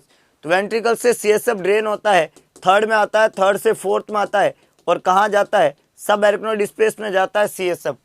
प्यारे दोस्तों, ये जो CSF है वेंट्रिकल से सब एरेक्नोइड स्पेस में जा रहा है, इस CSF का काम क्या होता है? प्रेशर से बॉडी को प्रोटेक्ट करना। CSF का काम क्या है? CSF प्रेशर से बॉडी को क्या करता है? प्रोटेक्ट करने का काम करता है। अब मान लो ये जो CSF है इसका ड्रेनेज फेलियर हो जाए, एक कॉमन सेंस वाली बात है, CSF का क्या फेलियर हो जाए? ड्रेनेज फेलियर हो जाए। CSF ड्रेन ही नहीं हो रहा हो, उसके फ्लो के अंदर रुकावट आ जाए, ऑब्स्ट्रक्शन आ जाए, तो CSF किस में इकट्ठा होगा? वेंट्रिकल में। और वेंट्रिकल का साइज जब बड़ा हो जाएगा तो हेड का एनलार्जमेंट हो जाएगा, और एनलार्ज हेड को ही हाइड्रोसिफलस बोलते हैं, और वेंट्रिकल में CSF के भरने को ही हाइड्रोसिफलस बोलते हैं। तो पहला कारण तो होता है कि ड्रेनेज फेलियर। दूसरा कारण होता है कि एब्जॉर्प्शन के साथ में कोई इंटरफेयर करे। एक दिन में ये जो CSF है ये 720 ml बनता है। कितना बनता है? 720 ml बनता है पर डे। इसके बनने की स्पीड जो होती है वो 0.5 ml पर मिनट होती है, और एक दिन में 720 ml बनता है। और ये बनने के बाद में सब एरेक्नोइड स्पेस में जाता है, वहाँ पे पाए जाता है एरेक्नोइड विलाई। ये जो विलाई होता है ये इसमें से 600 ml को रीअब्जॉर्ब कर लेता है। बना कितना? 720 ml। रीअब्जॉर्ब कितना हुआ? 600 ml। तो 600 ml जब रीअब्जॉर्ब हो जाता है तो पीछे कितना बचता है? पीछे बचेगा 120 ml, जो कांस्टेंट वहाँ रहता है। तो अगर वहाँ पे रीअब्जॉर्प्शन में दिक्कत हो रही हो तो भी प्रेशर बढ़ जाएगा। अगर वहाँ पे प्रोडक्शन ऑफ फ्लूइड ज़्यादा हो जाए, कभी कभी मान लो CSF का जो प्रोडक्शन है वो ज़्यादा हो जाए तो भी वहाँ पे प्रॉब्लम होगा। तो प्रोडक्शन का ज़्यादा होना, रीअब्जॉर्प्शन का कम होना, फ्लो के अंदर रुकावट होना, ये सभी बातें जो है वो किसको इंडिकेट करती है? ये सभी बातें जो है वो हाइड्रोसिफलस को इंडिकेट करती है। तो लीकेज ऑफ CSF जो है ये प्यारे दोस्तों यहाँ पे गलत जवाब बन जाएगा। लीकेज ऑफ CSF हाइड्रोसिफलस का कारण नहीं है। CSF का लीकेज होना ये ब्रेन का हर्निएशन करा देगा, प्रेशर वहाँ पे डाउन हो जाएगा CSF के लीकेज से। तो लीकेज ऑफ CSF यहाँ पे नहीं रहेगा, बाकी तीनों बातें रहेगी। C करेक्ट आंसर है, जो कि हाइड्रोसिफलस के कारण में नहीं आएगा। बाकी सभी हाइड्रोसिफलस के बड़े कारण वहाँ पे बन के सामने आएंगे। अगले क्वेश्चन के साथ में प्यारे दोस्तों, हाइड्रोसिफलस एक बहुत ही खतरनाक बीमारी, ब्रेन के हेड की बीमारी, हेड का साइज का एनलार्जमेंट हो जाना। और कारण का हमने पढ़ा 3 कारण होते हैं, या तो फ्लो में रुकावट आ जाए, या वहाँ पे हाइड्रोसिफलस में आपका क्या हो जाएगा, मरीज जो है उसके अंदर एब्जॉर्प्शन कम हो जाएगा, या वहाँ पे प्रोडक्शन ज़्यादा हो जाए। समझ में आ रहा है प्यारे दोस्तों? अगले सवाल के साथ में, सवाल ये भी बड़ा इंटरेस्टिंग है। नहीं, राजस्थान CHO में राजस्थान का GK नहीं आएगा, वहाँ पे GK कहीं मेंशन ही नहीं है एक्चुअली में CHO के सिलेबस के अंदर। और प्रीवियस पेपर को हम देखें तो वहाँ पे कोई सवाल नहीं था, तो मोस्टली आने की कोई संभावना नहीं है। और आता है तो भी हमेशा समसामयिकी का आता है। 1-2 सवाल अगर आएंगे तो भी यही आएंगे, बहुत कॉमन सवाल जो लेटेस्ट वाले चलते हैं। इसलिए आपको अलग से GK पढ़ने का जरूरत नहीं है। बाकी चीज़ों को आप पक्का करें, बाकी चीज़ों को मजबूत करें। आप हाइड्रोसिफलस को पढ़े, आप जो है लेबर को पढ़े, आप जो है फैमिली प्लानिंग को पढ़े, ये आपके लिए काम की चीज़ें सारी की सारी। अगला सवाल बोला जा रहा है, all of the following are cause of hydrocephalus except abnormal high accumulation of CSF in the intracranial space is called. Hydramnios, subdural effusion, हाइड्रोसिप्लस और हाइड्रोसील। थोड़ा यहाँ पे सवाल जो है वो मिस प्रिंट है, इसलिए आपको कंफ्यूजन तो हुआ होगा, पर कई रसगुल्ले तो कंफ्यूजन में ही जवाब दे देते हैं, सर कुछ भी आ जाए हम तो जवाब दे ही देंगे। तो प्यारे दोस्तों यह कहानी ये इस सवाल का पार्ट नहीं है, ये जो है ना ये इस सवाल का पार्ट नहीं है। अब आप सवाल को वापस पढ़ेंगे तो आपको समझ में आएगा कि कहना क्या चाह रहे हैं। हालांकि हम तो बहुत होशियार हैं, तो हम तो जवाब टिका ही देते हैं, हम तो जवाब टिका ही देते हैं, और टिका देते हैं तो मामला क्या है, हाँ आर या पार और क्या, जो दिखे टिका दो, ऑप्शन पढ़ो, क्या पढ़ना है सवाल को, है कि नहीं है। तो यहाँ पे abnormally high accumulation of CSF in the intracranial space, intracranial space में कुछ रसगुल्ले हमारे बहुत होशियार है, हमें पता है, जिन्होंने अगरबत्ती लगाई है ना वही होशियार है। फिर बता रहे हम, ये जितने भी लोग होशियार है जिनको पता चला है उन्होंने पढ़े। मन का विश्वास रगों में साहस भरता है, चढ़कर गिरना और गिरकर चढ़ना कभी नहीं अकरता है। मन का विश्वास रगों में साहस भरता है, आखिर उसकी मेहनत बेकार नहीं होती, कोशिश करने वालों की कभी हार नहीं होती। तो यहाँ पे जवाब तो हाइड्रोसिप्लस ही जाएगा प्यारे दोस्तों। हाइड्रोअम्नियोज तो जो होता है ये पॉलीहाइड्रोअम्नियोज एमनियोटिक फ्लूइड के ज़्यादा होने का टर्म है। एमनियोटिक फ्लूइड जो है जब ज़्यादा हो जाता है मदर के वूम में, तब ये समस्या देखने को मिलती है। सब ड्यूरल इफ्यूजन यहाँ पे नहीं बनेगा, और हाइड्रोसील वहाँ पे एनलार्जमेंट ऑफ टेस्टिकल्स हाइड्रोसील कहलाते हैं, तो ये भी जवाब यहाँ पे नहीं बनेगा। तो क्या आंसर होगा यहाँ पे, सी आंसर होगा, हाइड्रोसिप्लस। अगला सवाल प्यारे दोस्तों, सनसेट आई साइन, बहुत इंटरेस्टिंग, बहुत छोटा सवाल है लेकिन सवाल बड़ा गहराई के साथ में है। Sunset eye sign,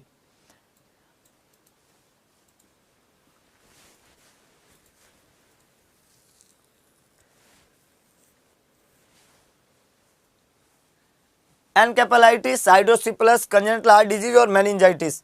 sunset eye sign पूछा दोस्तों, आंख का साइन, ध्यान रखना ये आई है, ये आई है, यही नहीं आई है, आई मतलब आंख है कि सर कहाँ आई है, कहीं नहीं आई है, आई मतलब आंख होता है, ये आंख है और ये आंख है, और ये प्यारे दोस्तों आईब्रोज है, क्या है, आईब्रोज है। अब मान लो किसी छोटे बच्चे में नॉर्मली आई का जो प्यूपिल होता है वो हमेशा ऐसे सेंटर में होना चाहिए, प्यूपिल, ये नॉर्मल प्यूपिल होता है जो सेंटर में होता है। अब यहाँ पे प्यूपिल जो है सेंटर में है तब तक बढ़िया है, यहाँ सेंटर में नहीं होके प्यूपिल ऐसे है, ये प्रॉब्लम है। नॉर्मल जो आँख का प्यूपिल होना चाहिए वो ऐसे होता है, ऐसे। अगर आँख का प्यूपिल ऐसे हो जाए तो इसको बोलते हैं सनसेट आई साइन।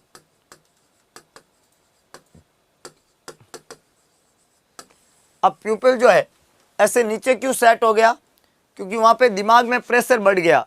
जब भी किसी मरीज को हाइड्रोसिप्लस होता है तो हाइड्रोसिप्लस में दिमाग में क्या बढ़ जाता है, प्रेशर बढ़ जाता है। इस प्रेशर ने क्या किया, यहाँ पे कंप्रेस किया, प्यूपिल नीचे चला गया, और जो स्क्लेरा पार्ट है, स्क्लेरा, व्हाइट स्क्लेरा, ये प्यूपिल के ऊपर से विजुलाइज हो रहा है। जब व्हाइट स्क्लेरा प्यूपिल के ऊपर से विजुलाइज होने लग जाता है प्यारे दोस्तों, तो इसको हम सनसेट आई साइन के नाम से जानते हैं, और ये साइन हाइड्रोसिप्लस का साइन है। एनकेफेलाइटिस या मेनिंजाइटिस, ये जो मेनिंजाइटिस है, इस मेनिंजाइटिस के साइन अगर आपको पूछे तो यहाँ पे 3 साइन होंगे प्यारे दोस्तों।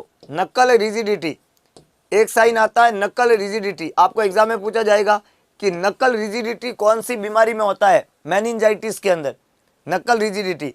एक आपको पूछा जाएगा पॉजिटिव कर्निंग साइन, नाम याद रहेंगे रे रसगुल्लों, positive Kernig sign, positive Brudzinski sign, positive Brudzinski sign. अरे जिन्स की किसकी, ब्रूड की, जिन्स की, ब्रूड होता है गांव में कोई हमारे ब्रूड आदमी है उसकी जिन्स की, ये ब्रूड जिन्स की। देखो नाम थोड़े से कॉम्प्लिकेटेड है रसगुल्लों, लेकिन याद रखना है, क्योंकि मैं हमेशा कहता रहता हूँ मुश्किल कुछ भी नहीं दुनिया में, तू जरा हिम्मत तो कर। अरे ख्वाब बदलेंगे हकीकत में, तू जरा कोशिश तो कर। अपनी तर्कस में हिम्मत का बाण हमेशा जिंदा रख। माना कि अंधेरा घना है, माना कि अंधेरा घना है, कुछ भी नहीं दिख रहा है, ऐसा लग रहा है कि हम तो CHO नहीं बन पाएंगे, माना कि अंधेरा ही अंधेरा दिख रहा है, तो लेकिन अपना दिया जलाना कहाँ मना है। माना कि अंधेरा घना है, अपना दिया जलाना कहाँ मना है। अपने नाम का दिया जला और पूरे उत्साह के साथ में मेहनत कर, क्या पता तुम्हारा दिया पूरे अंधेरे का उजाला कर दे और CHO ही CHO पैदा कर दे। हर बार अपनी कोशिश जारी रखो। दोनों तीनों नाम याद रखना, ब्रूड-जिंस्की sign, Kernig sign, nuchal rigidity. ब्रूड-जिंस्की sign, Kernig sign, nuchal rigidity meningitis के है, एनकेफेलाइटिस के साइन हो सकते हैं। ये मेनिंजाइटिस का हो सकता है, एनकेफेलाइटिस का हो सकता है। और प्यारे दोस्तों, हाइड्रोसिफलस का सनसेट आई साइन है और एक है मैस्वेन साइन। एक होता है मैस्वेन साइन। मैस्वेन साइन को मैं बोलता हूं क्रैक पोट साउंड। प्यारे दोस्तों, क्या बोलता हूं? फूटे हुए घड़े का आवाज जो आता ना, पट पट पट पट, समथिंग लाइक दैट, वो क्रैक पोट साउंड है। और ये देखने को मिलता है हाइड्रोसिफलस के अंदर, इसको मैस्वेन साइन कहते हैं। तो sunset eye sign, Macewen sign, Brudzinski sign, Kernig sign, nuchal rigidity, ये सब बातें आपको ध्यान रखनी है। कंजेनिटल हार्ट डिजीज जो है, इसका कोई साइन नहीं है। वैसे अगर टॉफ होता है कंजेनिटल हार्ट डिजीज, एक बहुत इंपॉर्टेंट है, कंजेनिटल हार्ट डिजीज का क्लासिफिकेशन एग्जाम में पूछते हैं। प्यारे दोस्तों, कंजेनिटल हार्ट डिजीज जो होती है, इसका क्लासिफिकेशन आपको पता होना चाहिए। हमने इसके क्लासिफिकेशन में आपको बताया भी था कि इसके 3 तरीके से क्लासिफिकेशन होता है। एक तो होता है ए साइनोटिक, एक होता है प्यारे दोस्तों साइनोटिक, और एक होता है ऑब्स्ट्रक्टेड। एक होता है ए साइनोटिक, एक होता है साइनोटिक, और एक होता है ऑब्स्ट्रक्टेड। ए साइनोटिक की जब हम बात करते हैं, ए साइनोटिक की जब हम बात करते हैं, तो ए साइनोटिक का मतलब हो गया कि यहाँ पे 3 तरह की कंजेनिटल हार्ट डिजीज होगी। ए साइनोटिक में पहला आता है एट्रियल सेप्टल डिफेक्ट। याद रखना, ए साइनोटिक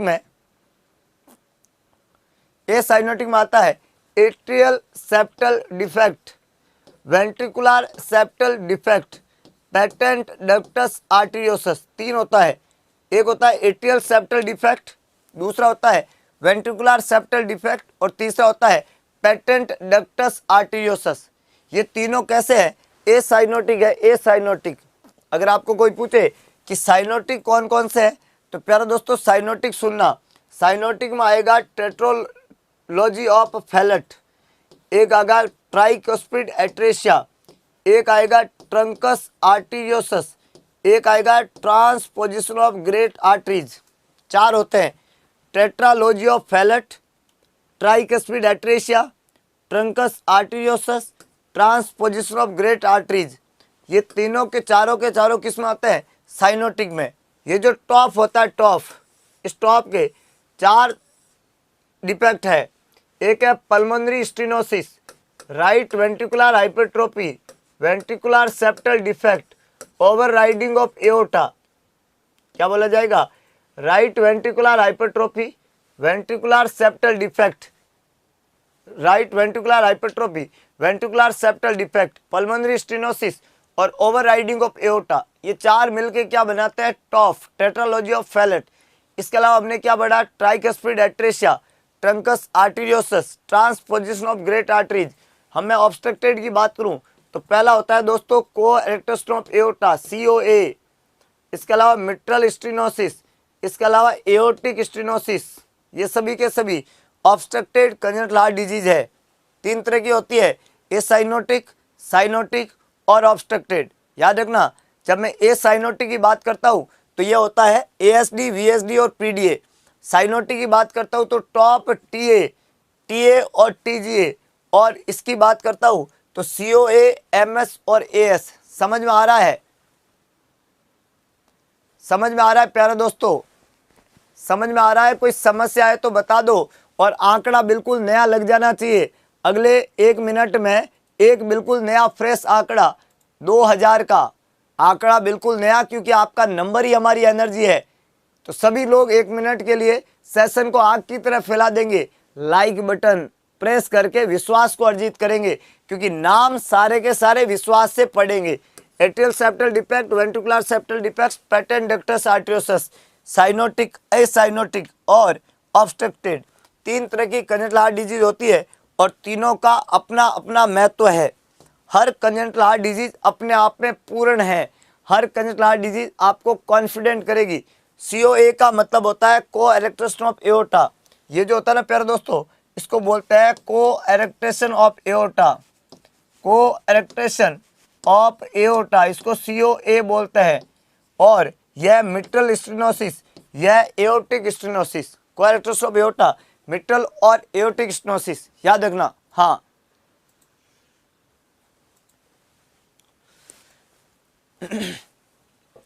अगला क्वेश्चन प्यारे दोस्तों, the term meningocele means, meningocele का क्या मतलब होता है? मेनिंजोसील का मतलब पूछा है प्यारे दोस्तों, तो मेनिंजोसील का क्या मतलब है? यहाँ पे पहला लिखा हुआ है spinal cord and the code membrane protrude out. Spinal cord और कोड मेम्ब्रेन अगर दोनों ही बाहर आ गई तो इसको बोलते हैं माइलो मेनिंगोसील, माइलो मेनिंगोसील बोलेंगे। जब स्पाइनल कोड और ये सारा आया तो ये हमारे CSF collection collected in A cyst, तो इसको बोलते हैं सेक। स्पाइना बाइफिडा सिस्टिका बोलते हैं, सिस्टिका, सिस्ट बन जाती है, सेक बन जाता है cystica. The meninges protrude out through the spinal canal, सिर्फ मेनिंजेस का प्रोट्रूड होना, यहाँ पे ये मेनिंजेस है, मीनिंग नहीं है, मेनिंजेस। आप इस वर्ड को बदल के नया लिख दीजिए ताकि कोई कंफ्यूजन ना हो आपको। यहाँ पे है मेनिंजेस, क्या ये मेनिंजेस है।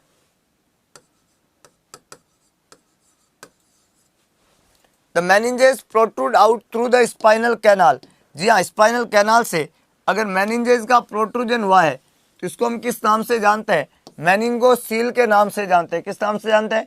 मेनिंगोसील। ओनली स्पाइनल कोड प्रोट्रूड तो माइलोसील बोलेंगे।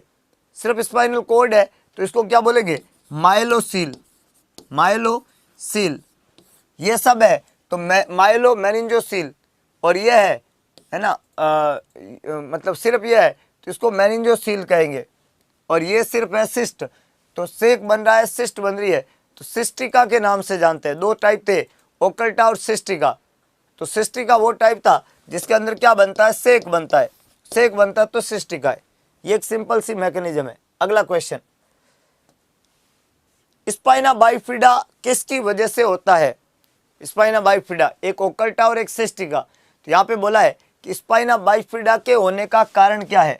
Accumulation of blood in the brain, neural tube defect, myometrium is affected, defect of pericardium. Spina bifida होता किसकी वजह से? ऐसा सवाल ने पूछा है। Occurs due to accumulation of blood in the brain, brain में ब्लड का एक्यूमुलेट होना नहीं, न्यूरल ट्यूब के अंदर डिफेक्ट होना ही स्पाइना बाइफिडा है। न्यूरल ट्यूब में डिफेक्ट होना ही स्पाइना बाइफिडा है। और इसके होने का कारण है folic acid deficiency, folic acid deficiency. Neural tube में डिफेक्ट होने का कारण क्या है? फोलिक एसिड की क्या हो जाना? डेफिशिएंसी। विटामिन B9 होता है फोलिक एसिड या फोलेट। फोलिक एसिड और फोलेट कौन होता है? Vitamin B9। और उसकी अगर कमी होती है तो प्यारे दोस्तों होता है स्पाइना बाइफिडा या न्यूरल ट्यूब डिफेक्ट। ये जो न्यूरल ट्यूब डिफेक्ट है इसके दो टाइप हमने बताए, एक तो होता है आपका ओकल्टा और एक टाइप होता है सिस्टिका। न्यूरल ट्यूब डिफेक्ट के दो टाइप होते हैं, एक टाइप को हम नाम देते हैं ओकल्टा और एक टाइप को नाम देते हैं सिस्टिका। प्यारे दोस्तों ये जो न्यूरल ट्यूब डिफेक्ट है फोलिक एसिड की डेफिशिएंसी से होता है, जिसके होने से जो पोस्टीरियर आपका स्पाइनल कैनाल है, जो पोस्टीरियर साइड का वर्टिबल कॉलम है, उसका फ्यूजन फेलियर है। इसमें बेसिकली क्या होता है? फ्यूजन फेलियर होता है of posterior vertebral canal, vertebral canal वहाँ का फ्यूजन फेलियर है और उस फ्यूजन फेलियर की वजह से न्यूरल ट्यूब डिफेक्ट होता है। मायोमेट्रियम या पेरिकार्डियम का यहाँ पे कोई रोल नहीं है, वो अफेक्ट नहीं होता है। ये दोनों गलत है। तो करेक्ट आंसर क्या रहेगा? करेक्ट आंसर रहेगा B, neural tube defect is always occur due to the fusion failure of the posterior vertebral column that occur mostly due to the folic acid deficiency, that is a vitamin, and one more a minerals that is known as zinc, लेकिन mostly है folic acid deficiency और इसी को replace करना होता है। Pregnancy के दौरान फॉलिक एसिड की कमी हो तो उसको as a protection folic acid start कर देना चाहिए। हाँ, याद रह जाएगा, आसान है। हाँ, अब ये जो है स्पाइना बाइफिडा किसकी वजह से हुआ है, ये आपको ध्यान रखना है कि भाई कौन ऐसा था जिसकी वजह से स्पाइना बाइफिडा हुआ है। आगे बढ़ने से पहले एक छोटी सी इंफॉर्मेशन प्यारे दोस्तों, 15 दिसंबर को राजस्थान सीएचओ का जो कोर्स स्टार्ट हुआ है, इसमें थ्योरी है या प्रश्न है? ये प्रश्न नहीं है, ये थ्योरी बैच है प्यारे दोस्तों। 6 घंटे डेली क्लास लगती है, लाइव फ्रॉम क्लासरूम रहता है क्लास, और ऑफलाइन भी आप ज्वाइन कर सकते हो। और ये जो सारी क्लासेज है वो ऑफलाइन बैचेज है, ये ऑनलाइन भी अवेलेबल है, लाइव फ्रॉम क्लासरूम रहता है, तो आप इसको ज्वाइन कर सकते हो। अभी रिसेंटली एक फ़ायदे वाली बात बता रहा हूँ मैं। ये फ़ायदे वाली बात क्या है कि जितने भी सीएचओ के कोर्सेज है, इन सारे सीएचओ के कोर्सेज के ऊपर लगा हुआ है महा ऑफर। याद रखना, जाता हुआ साल खुशियाँ देगा अपार, क्योंकि उत्कर्ष के जितने भी ऑनलाइन नर्सिंग कोर्सेज है, ये सारे नर्सिंग कोर्सेज पे सबसे बड़ा ऑफर लगा हुआ है 2022 का। 29, 30 और 31, 29 कल थी, 30 आज है और 31 कल है। कल रात की 12 बजे तक 2022 को हम बाय बाय करेंगे, तब तक ये सारे कोर्सेज जो है वहाँ पे बेहतरीन सेल के अंदर अवेलेबल। आप इन सभी तरह के कोर्सेज को, चाहे वो सीएचओ का है, चाहे नर्सिंग ऑफिसर जिपमेर का है, चाहे डीएसएसबी का है, चाहे जीएमसीएच का है, चाहे आरएमएल का है, यूपी एनएचएम का है, यूपी एएनएम का है, एमपी एएनएम का है, एमपी सीएचओ का है, नॉर्सेट का है, स्टाफ नर्स का है, सिस्टर, सभी तरह के तमाम कोर्सेज पे हमने एक बड़ा डिस्काउंट वहाँ पे रखा है। और ये जो बड़ा डिस्काउंट है सभी कोर्सेज पे, इनको आप आज ही परचेज कर सकते हैं उत्कर्ष के ऐप के ऊपर से। इन सभी कोर्सेज पे ये डिस्काउंट न्यू ईयर के पर्पज से रखा हुआ है और कल रात 12 बजे तक ही रहेगा, तो बिल्कुल आप इसको देखना बिल्कुल नहीं भूल सकते। आज ही आप जो है इन कोर्सेज से जुड़ सकते हैं और अपनी एक बेहतरीन तैयारी कर सकते हैं। तो जिन लोगों को अभी डाउट है कि ये जो सीएचओ का बैच है, इस सीएचओ के बैच में क्या है, राजस्थान सीएचओ का बैच क्या है, तो कान खोल के सुनो दोस्तों। ऑफलाइन बैच लगता है, 6 घंटे डेली क्लास होती है और वो लाइव फ्रॉम क्लासरूम रहती है, मतलब आप उसको ऑनलाइन घर बैठे पढ़ सकते हो। एग्जाम तक ये क्लास लगेगी, पूरी थ्योरी करवाई जाती है, हर संडे को टेस्ट होता है, ऑनलाइन आपको नोट्स मिलते हैं, आपको डीपीपी मिलती है। डीपीपी मतलब होता है डेली प्रैक्टिस पेपर, उसमें खूब सारे क्वेश्चंस है। इन क्वेश्चंस को आप वहाँ पे पढ़ सकते हैं, समझ सकते हैं, ये बात को आपको ध्यान रखना है। अब कुछ लोगों का क्या रहेगा कि बोलेगा सर सभी फ्री कर दो ना, तो सर तो फ्री ही खड़े हैं, देखो सुबह 6 बजे से अभी तक बिल्कुल फ्री खड़े हैं, है कि नहीं है? तो थोड़ा अपना दिमाग लगाओ, हर चीज का एक तरीका होता है।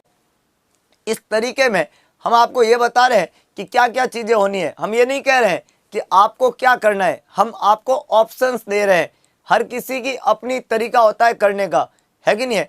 तो फ्री कुछ भी नहीं इस दुनिया में। तू जरा हिम्मत तो कर, ख्वाब बदलेंगे हकीकत में, तू जरा कोशिश तो कर, है कि नहीं है? तो यहाँ पे अगर हम किसी भी चीज को करते हैं तो उन सभी चीजों के पीछे कुछ पर्पज होता है, और इस पर्पज के साथ पे ये कुछ चीजें हैं। राजस्थान सीएचओ स्पेशल एग्जाम, इस बात का आपको ध्यान रखना है और अपने आप को पूरा कॉन्फिडेंट करना है अगले एग्जाम के लिए। सवाल अगला बड़ा इंटरेस्टिंग सवाल कह रहा है प्यारा दोस्तों, एक्सट्रोपी ऑफ ब्लैडर जो मेनली किसके साथ में एसोसिएटेड है?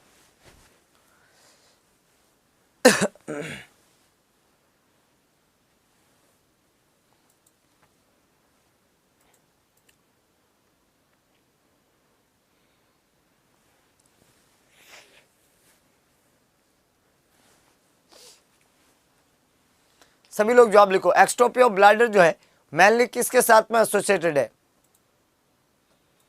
बताओ बताओ बताओ, सभी लोग बताओ क्या आंसर होना चाहिए।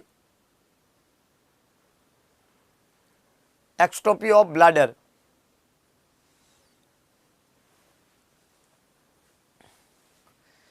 एक महीने पे कैसे करेंगे? एक महीने पे क्या करना चाहते हैं बताओ बताओ। जो जो जो आपके दिमाग में है सब निकाल दो दिमाग से। मुझे समझ में नहीं आता है, सिलेक्शन का कोई क्राइटेरिया नहीं है प्यारे दोस्त। सिलेक्शन की तैयारी 15 दिन में भी की जा सकती है और 15 महीने और 15 साल से करने वालों का भी नहीं होता है। आप क्या पढ़ते हैं, कैसा पढ़ते हैं, वो आपकी सफलता को डिटरमाइन करेगा।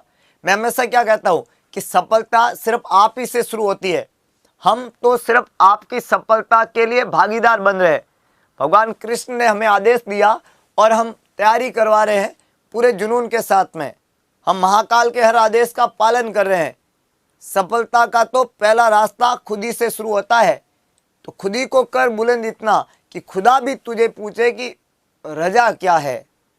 ये इंपॉर्टेंट है। तो अपनी खुद ही को खुद ही बुलंद करना पड़ता है। सफलता एक दिन का खेल नहीं है। हाइपोस्पैडियस, एपिस्पैडियस, क्रिप्टोरकाइडिज्म, बोथ ए एंड बी, और बीमारी है एक्सट्रोपी ऑफ। प्यारे दोस्तों, ये जो एक्सट्रोपी ऑफ ब्लैडर है, ये बीमारी किसकी है? एक्सट्रोपी ऑफ ब्लैडर किसकी है? यूरिनरी ब्लैडर की। और इस बीमारी में क्या होता है? यूरिनरी ब्लैडर के ऊपर जो है, यूरिनरी ब्लैडर के ऊपर जो है एब्सेंट होता है। प्यारे दोस्तों, क्या यूरिनरी ब्लैडर के ऊपर एब्सेंट होता है आपका जो है स्किन, यूरिनरी ब्लैडर की जो ऊपर की स्किन है एब्सेंट होती है, उसको एक्सट्रोपी ऑफ ब्लैडर कहते हैं। जिसका एसोसिएशन किसके साथ में है, ऐसा पूछा हुआ है। सॉरी, कई लोगों को लग रहा है डी है कि सर उसमें एपिस्पैडियस और हाइपोस्पैडियस दोनों ही है। कुछ को क्रिप्टोरकाइडिज्म, पहले तो ये टर्मिनोलॉजी का मतलब आपको पता होना चाहिए। एपिस्पैडियस किसको कहते हैं, हाइपोस्पैडियस किसको कहते हैं? हाँ, एपिस्पैडियस जो होता है प्यारे दोस्तों, हाइपोस्पैडियस जो होता है, जो आपकी यूरेथ्रल ओपनिंग होती है, यूरेथ्रल ओपनिंग, उसका प्रॉब्लम है ये। यूरेथ्रल ओपनिंग जो होती है वो जब हाइपोस्पैडियस हो तो वेंट्रल सरफेस पे होती है। यूरेथ्रल ओपनिंग कहाँ होती है? वेंट्रल सरफेस पे। जब हाइपोस्पैडियस हो तो यूरेथ्रल ओपनिंग वेंट्रल सरफेस पे होती है। जब एपिस्पैडियस हो तो यूरेथ्रल ओपनिंग डॉर्सल सरफेस पे होती है। यूरेथ्रल ओपनिंग जो है वो कहाँ होती है? ये डॉर्सल सरफेस पे होती है, डॉर्सल सरफेस। जब यूरेथ्रल ओपनिंग डॉर्सल सरफेस पे हो तब उसको एपिस्पैडियस कहते हैं। जब यूरेथ्रल ओपनिंग वेंट्रल सरफेस पे हो तब उसको हाइपोस्पैडियस कहते हैं। और क्रिप्टोरकाइडिज्म का मतलब होता है प्यारे दोस्तों अनडिसेंडेंट टेस्टिस। क्या बोलते हैं? Undescended testis. Cryptorchidism hidden testis, hidden testis. Normally testis जो है वो पार्ट होते हैं एब्डोमिनल कैविटी का, और फिर वो डिसेंट होके आते हैं स्क्रोटल सेक के अंदर। मान लो वो स्क्रोटल सेक में नहीं आ पाए तो उसको हम अनडिसेंडेड टेस्टिस या हिडन टेस्टिस के नाम से जानते हैं।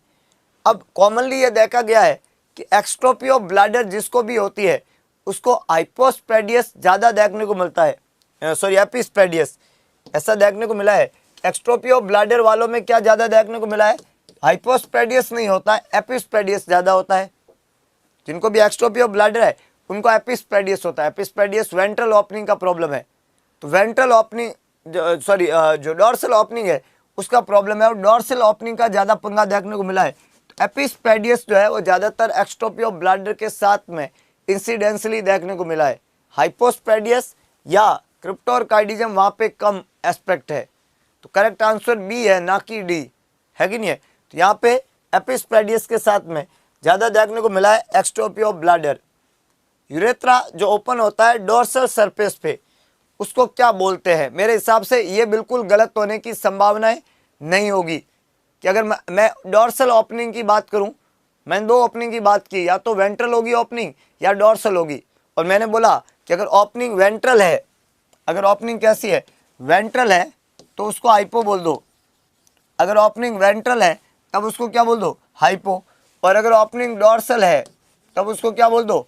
एपी। तो यहाँ पे एपी जो है वो डोर्सल है। एपी कैसा है? डोर्सल है। एपी नहीं है, एपी नहीं है, एपी डोर्सल है। और हाइपो जो है वो वेंट्रल है। क्रिप्टोरकाइडिज्म और एनोरकाइडिज्म मैंने बताया है। क्रिप्टोरकाइडिज्म का मतलब हिडन, एनोरकाइडिज्म का मतलब एब्सेंट, टेस्टिस ही नहीं है।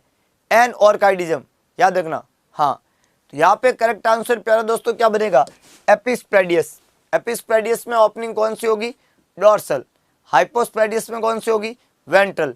सर्जरी का नाम क्या रहेगा? BMG, urethroplasty. यूरेथ्रल जब प्रॉब्लम होती है तो रिपेयरमेंट सर्जरी कौन सी करते हैं? यूरेथ्रोप्लास्टी। यूरेथ्रोप्लास्टी ये रिपेयरमेंट सर्जरी है यूरेथ्रा की, ध्यान रखना। इसको यूरेथ्रोप्लास्टी के नाम से जानते हैं। अगला सवाल, हर एक सवाल का जवाब लिखे दोस्तों, आपको ये कॉन्फिडेंस दिलाएगा। क्या दिलाएगा? कॉन्फिडेंस। सवाल क्या कह रहा है? साइनोटिक कंजेनिटल हार्ट डिजीज कौन सा है? Cyanotic CSD, cyanotic congenital heart disease कौन सा है? Cyanotic CSD, ASD PDA, VSD और टॉफ साइनोटिक कंजंक्टिवल हार्ट डिजीज कौन सा है? सभी लोग जवाब लिखिएगा। एएसडी, वीएसडी, अगर मैं एएसडी की बात करूं, एएसडी, अगर मैं पीडीए की बात करूं और मैं वीएसडी की बात करूं तो तीनों ही ए साइनोटिक है। तीनों ही क्या है? ए साइनोटिक है। पूछा क्या जा रहा है? साइनोटिक। तीनों ही ए साइनोटिक कंजंक्टिवल हार्ट डिजीज है। ये जो तीनों ही कंजंक्टिवल हार्ट डिजीज है, इनके अंदर मोस्ट कॉमन कौन सा? वैसे तो कंजंक्टिवल हार्ट डिजीज है, तीन टाइप जो थे, ए साइनोटिक, साइनोटिक या ऑब्स्ट्रक्टेड। तो आपको बोले इसमें मोस्ट कॉमन कौन से होते हैं? तो मोस्ट कॉमन हमेशा ए साइनोटिक होते हैं। ए साइनोटिक कंजंक्टिवल हार्ट डिजीज हमेशा मोस्ट कॉमन होती है, मोस्ट कॉमन। और इस ए साइनोटिक में भी मोस्ट कॉमन होता है वीएसडी। ऐसा बोलते हैं कि VSD is most common CSD. ये कॉमन लाइन है। वीएसडी जो है, वीएसडी ये एक most common conjunctival heart disease है, वीएसडी। और वीएसडी एक ए साइनोटिक है। तो टोटल कंजंक्टिवल हार्ट डिजीज में ए साइनोटिक सबसे ज़्यादा कॉमन है। अब इसके अंदर लिखा हुआ है टॉफ। तो ये जो टॉफ है प्यारे दोस्तों, ये टॉफ, टेट्रालॉजी ऑफ फैलेट, ये साइनोटिक में आएगा क्योंकि इसमें ब्लड राइट से लेफ्ट में मिक्स होता है। राइट का इम्प्योर ब्लड प्योर में मिक्स होता है। प्योर बॉडी को जाता है और पूरे ब्लड को इम्प्योर कर देता है। तो बॉडी में साइनोसिस होती है। ये जो साइनोसिस है ये कौन सी होगी? टॉप वाली। और इसके 4 सिम्टम हमने बता दिए, pulmonary stenosis, right ventricular hypertrophy, ventricular septal defect, overriding of aorta. याद रहेगा? याद रहेगा? अगला क्वेश्चन, हर बात बड़ी इंपॉर्टेंट है और मेहनत का कोई विकल्प नहीं है। मेहनत करते हैं, सफलता मिलती है। हमने ख्वाब देखा कि आज हम 2K का आंकड़ा पहुंचेंगे। हमने मेहनत की, हम पहुंचे। और जैसे जैसे सेशन आगे बढ़ा, मैंने क्लास शुरू की, मेरा बहुत तेज दर्द हो रहा था, लेकिन क्लास अभी मेरे को दर्द गायब है। इसका मतलब ये नहीं है कि चेहरे के पीछे अंदर का जो जीभ है वो ठीक हो गया, लेकिन इतना तेज दर्द जो था वो पता नहीं कहाँ गया। ये तब जब आप दर्द के ऊपर जीत पाते हैं। प्यारे दोस्तों, हर बात ध्यान रखना, जिंदगी में problems is the part of life. How can you deal with that? That is the art of life. उसको हरा दो, उसके ऊपर ओवरकम कर जाओ, अपना पूरा जुनून झोंक दो उसके अंदर और वो अपनी जगह पे ध्वस्त हो जाएगा। क्योंकि कोई भी चीज आपको रोक नहीं सकती। यह आपके अंदर एक जुनून आपको उस तरीके पे ले जाएगा। तो हमेशा अपनी लाइफ में याद रखिएगा कि जब भी कुछ अलग करोगे तो परिणाम अलग हटके आएंगे। All people are in this world is ordinary. Ordinary people है सारे के सारे। आप क्या एक्स्ट्रा करते हो जिंदगी में, वो आपको एक्स्ट्रा ऑर्डिनरी बना देगा। हम फिर बता रहे हैं, आपके एक्स्ट्रा एफर्ट ही आपको लाइफ में सफल बनाएंगे। और उस एक्स्ट्रा एफर्ट में एक आती है अगरबत्ती। ये आपको सबसे हटके बनाएगी, सबसे डिफरेंट, बिल्कुल अलग।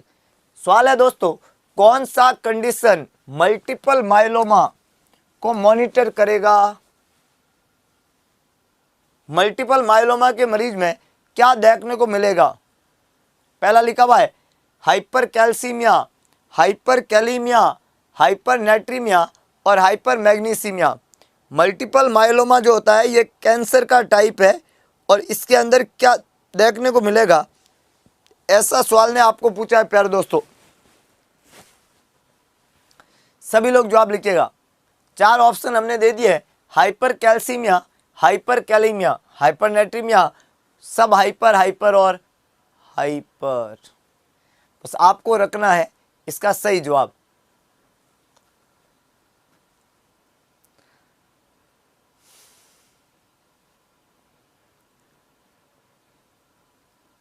बहुत बढ़िया, मैक्सिमम लोगों ने ठीक जवाब लिखा है। कई लोगों ने ए लिखा है, कई लोगों को बी लग रहा है, सी भी लग रहा है। ये अजीब सी बात है, पर ध्यान रखना मल्टीपल माइलोमा में हाइपर मैग्नीसिमिया, हाइपर नेट्रीमिया या हाइपर कैलीमिया नहीं होता है। मल्टीपल माइलोमा जो होता है उसमें हमेशा हाइपर कैल्सीमिया देखने को मिलता है।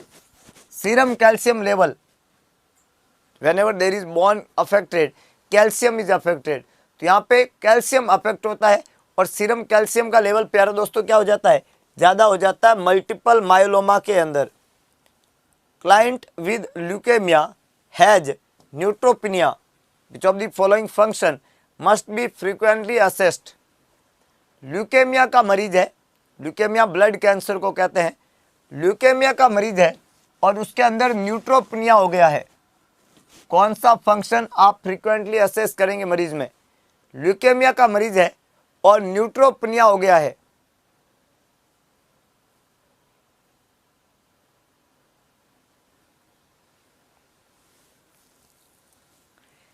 मल्टीपल माइलोमा में बेन जॉन्स प्रोटीन होता है भाई। कौन सा प्रोटीन होता है? बेंस जॉन्स प्रोटीन, बेंस जॉन्स प्रोटीन। ये जो प्रोटीन है ये ज़्यादा देखने को मिलेगा, यूरिन में इसको चेक करते हैं, यूरिन प्रोटीन लेवल, और यूरिन में बेंस जॉन्स प्रोटीन का प्रेजेंट होना हाइपर कैल्सीमिया को इंडिकेट करता है। Bence Jones protein present in urine. Leukaemia में neutropenia, blood pressure, bubble sound, heart sound, breath sound. जब भी प्यारे दोस्तों ल्यूकेमिया वाले मरीज को न्यूट्रोपिनिया होगा तो यहाँ पे डिक्रीज हो जाएगा WBC। WBC जब कम होता है तो बॉडी हमेशा इन्फेक्शन की रिस्क पे होती है। इन 4 ऑप्शन में ब्लड प्रेशर इन्फेक्शन के बारे में नहीं बताएगा, वोवल साउंड से इन्फेक्शन पता नहीं चलेगा, हार्ट साउंड का इन्फेक्शन से संबंध नहीं है। लेकिन अगर रेस्पिरेटरी इन्फेक्शन हो जाए जो कॉमन है होना, जिससे ब्रेथ साउंड अफेक्टेड होंगे, ब्रेथ साउंड गड़बड़ होंगे। whenever the client have respiratory infection, client have abnormal breath sound। ये ब्रेथ साउंड कैसा हो जाएगा मरीज का? अबनॉर्मल हो जाएगा, अबनॉर्मल हो जाएगा breath sound. Normal breath sound नहीं देखने को मिलेगा, मरीज की ब्रेथ साउंड में अबनॉर्मलिटीज आएगी, इंडिकेट करते हैं कि client have get infection. Client ने क्या रिसीव कर लिया? इन्फेक्शन रिसीव कर लिया। ये आपको ध्यान रखना प्यारे दोस्तों। अगले सवाल के साथ में आगे बढ़े तो सवाल कह रहा है which of the following statement is correct about the rate of cell growth in relation to chemotherapy. Chemotherapy के रिलेशन में रेट ऑफ सेल ग्रोथ के बारे में, सेल ग्रोथ, कीमोथेरेपी, आपस में कॉम्बिनेशन बताओ। कीमोथेरेपी आप मरीज को दे रहे हो और मरीज में सेल की ग्रोथ हो रही है, क्या आपस में रिलेशन है दोनों के? पहला, faster going cell are less susceptible to chemotherapy, non dividing cell are more susceptible to chemotherapy, faster growing cell are more susceptible to chemotherapy, slow growing cell are more susceptible to chemotherapy. Chemotherapy cancer का इलाज है प्यारे दोस्तों। Chemotherapy cell के division को affect करता है और सेल की ग्रोथ को इनिबिट करता है। 2 तरह की सेल होती है बॉडी में, फास्टर ग्रोइंग और स्लो ग्रोइंग सेल, और एक होती है माइटोटिक और नॉन माइटोटिक सेल। क्वेश्चन आपसे पूछ रहा है कि जब किसी मरीज को हम कीमोथेरेपी दे रहे हैं तो उसके बारे में कौन सा स्टेटमेंट करेक्ट है, मतलब कीमोथेरेपी के बारे में करेक्ट स्टेटमेंट कौन सा है जो रेट ऑफ सेल ग्रोथ के बारे में बताएगा। तो हमेशा ध्यान रखिएगा कि यहाँ लिखा है फास्टर ग्रोइंग सेल जो है वो लेस अफेक्ट होती है, ये गलत स्टेटमेंट है। नॉन डिवाइडिंग सेल ज़्यादा अफेक्ट होती है या स्लो ग्रोइंग सेल ज़्यादा, ऐसा कुछ नहीं है। मतलब 2 ऑपोजिट ऑप्शन ये देखो, faster growing cell are less susceptible और faster growing cell are more susceptible. तो हमें से याद देखो कि कीमोथेरेपी में जो सेल डिवीजन सबसे तेज होता है, जो फास्टर ग्रोइंग सेल है हमारी बॉडी की, जिसमें 1 से 2 1 से 2 1 से 2 1 से 2 ऐसे चलता है, सबसे ज़्यादा ये कहाँ चलता है, सबसे फास्ट कहाँ चलता है? बोन मैरो में। इसलिए हर कीमोथेरेपी वाली दवाई से बोन मैरो का टैटुआ दब ही जाता है। और आपने देखा होगा मरीज को ब्लड, उसका डिस्कैरियोसिस बहुत कॉमन है कि उसमें RBC कम हो गया, WBC कम हो गया, प्लेटलेट कम हो गया, कीमोथेरेपी लगाते ही बोन मैरो अफेक्ट हो गया, कीमोथेरेपी से सेल कम बनने लग गया, ब्लड सेल, ऐसा कॉमन है। क्यों? क्योंकि जितनी भी फास्टर ग्रोइंग सेल है, ध्यान रखना, हमारी बॉडी की जितनी भी फास्टर ग्रोइंग सेल है वो बहुत ज़्यादा ससेप्टेबल होती है कीमोथेरेपी से। कीमोथेरेपेटिक एजेंट जो है वो फास्टर ग्रोइंग सेल को सबसे ज़्यादा अफेक्ट करता है और फास्टर ग्रोइंग सेल का डिवीजन रुक जाता है। जब फास्टर ग्रोइंग सेल का सेल डिवीजन रुक जाएगा और वो ग्रोथ नहीं कर पाएगी तो उसकी वजह से क्या होगा, वहाँ पे पानसाइटोपेनिया डेवलप होने लग जाएगा। अगर वो बोन मैरो की सेल है तो ज़्यादातर जब बोन मैरो की सेल होती है तो उसमें पानसाइटोपेनिया हो जाता है, याद रखना दोस्तों, जब मैं पानसाइटोपिनिया टर्म यूज करूं, पानसाइटोपिनिया, तो आपको ध्यान रखना है पानसाइटोपिनिया के अंदर 3 चीजें आती है। एक तो आता है एनीमिया। एनीमिया का मतलब होता है कि आरबीसी का कम हो जाना, आरबीसी का। एक हम बोलते हैं ल्यूकोपनिया। ल्यूकोपनिया का मतलब होता है कि डब्ल्यूबीसी का कम हो जाना। किसका कम हो जाना? डब्ल्यूबीसी का क्या हो जाना? कम हो जाना। इसी को मैं न्यूट्रोपनिया कहता हूं, न्यूट्रोपनिया। न्यूट्रोपनिया जो है वो डब्ल्यूबीसी एक सेल है न्यूट्रोफिल, जो सबसे बड़ी डब्ल्यूबीसी का टाइप में आती है, सबसे ज्यादा नंबर में होती है। इन न्यूट्रोफिल्स का कम हो जाना न्यूट्रोपनिया कहलाता है। डब्ल्यूबीसी का कम हो जाना ल्यूकोपनिया कहलाता है। और डब्ल्यूबीसी का एक टाइप है न्यूट्रोफिल्स, वो कम हो जाती है तो उसको न्यूट्रोपनिया के नाम से जानते हैं। और आरबीसी कम हो जाती है तो उसको एनीमिया के नाम से जानते हैं। और प्यारे दोस्तों, अगर प्लेटलेट कम हो जाए तो, प्लेटलेट कम हो जाए तो थ्रोम्बोसाइटोपिनिया, थ्रोम्बोसाइटोपिनिया। ये तब जब प्लेटलेट क्या हो जाए? कम। तो अगर प्लेटलेट कम हो जाए तो उसको हम बोलते हैं थ्रोम्बोसाइटोपिनिया। डब्ल्यूबीसी कम हो जाए तो ल्यूकोपनिया। और डब्ल्यूबीसी में एक न्यूट्रोफिल्स, जो सबसे बड़ा डब्ल्यूबीसी का नाम है, वो कम हो जाए तो न्यूट्रोपनिया। है कि नहीं है? हाँ। तो यहाँ पे 3 तरह की अलग अलग सेल है, मिला के इनको क्या बोलते हैं? पानसाइटोपिनिया। क्या बोलते हैं? Pancytopenia. Next, at the time of diagnosis of Hodgkin's lymphoma, which of the following area is often involved? Hodgkin's lymphoma में कौन सा एरिया इन्वॉल्व होता है? ऐसा सवाल ने पूछा है। 4 एरिया दिया है दोस्तों, बैक, चेस्ट, ग्रोइन और नेक। बैक, चेस्ट, ग्रोइन और नेक। आराम से सोचें, सवाल को सोचें, ऑप्शंस को सोचें। हॉडकिंस लिम्फोमा के बारे में सोचें, बीमारी के बारे में सोचें, क्या बीमारी है, कहाँ से बीमारी की शुरुआत होती है और कहाँ पे बीमारी खत्म होती है, बीमारी का क्या अभिप्राय है, बीमारी कहाँ देखने को मिलती है। इन तमाम बातों के जवाब जो है वो आपको वीडियो के अंत में कमेंट बॉक्स में लिखना है। जितना भी हमारे 2000 रसगुल्ले हैं सबको लिखना है और अगरबत्ती सबको लगानी है। This is compulsory. जिंदगी में कुछ चीज़ें सफलता के मापदंड में आती है, जिसमें आपके जवाब, आपका फीडबैक, आपका कमेंट। सेशन कैसा लगा? शाम का सेशन ठीक 8:15 बजे होगा प्यारे दोस्तों। आज शाम का सेशन जो है वो ठीक 8:15 बजे होगा और ये सेशन भी बड़ा धमाकेदार होने वाला है। बहुत कुछ हम पढ़ने वाले हैं। बाय 2022 में बहुत कुछ नया करने वाले हैं और 2023 में भी नए धमाके करने वाले हैं। एक के बाद एक को आप हम चौंकाने वाले धमाके अब हम देने वाले हैं। आप तैयार रहिएगा, दिल थाम के बैठिएगा इस बेहतरीन प्लेटफॉर्म के ऊपर, क्योंकि यहाँ पे हर दिन कुछ नया धमाका हम लेके आएंगे। जैसे अभी जो धमाका चल रहा है, कल तक जो धमाका रहेगा वो रहेगा बिग सेल, बड़ा डिस्काउंट। याद रखना, मैंने पहले भी बताया है कि उत्कर्ष नर्सिंग क्लासेज का बिग सेल चल रहा है और ये बिग सेल जो है 3 दिन रहने वाला है। ये सबसे बड़ा ऑफर है 29, 30 और 31 दिसंबर का। आप इसके साथ में खुद को कॉन्फिडेंट कर सकते हो।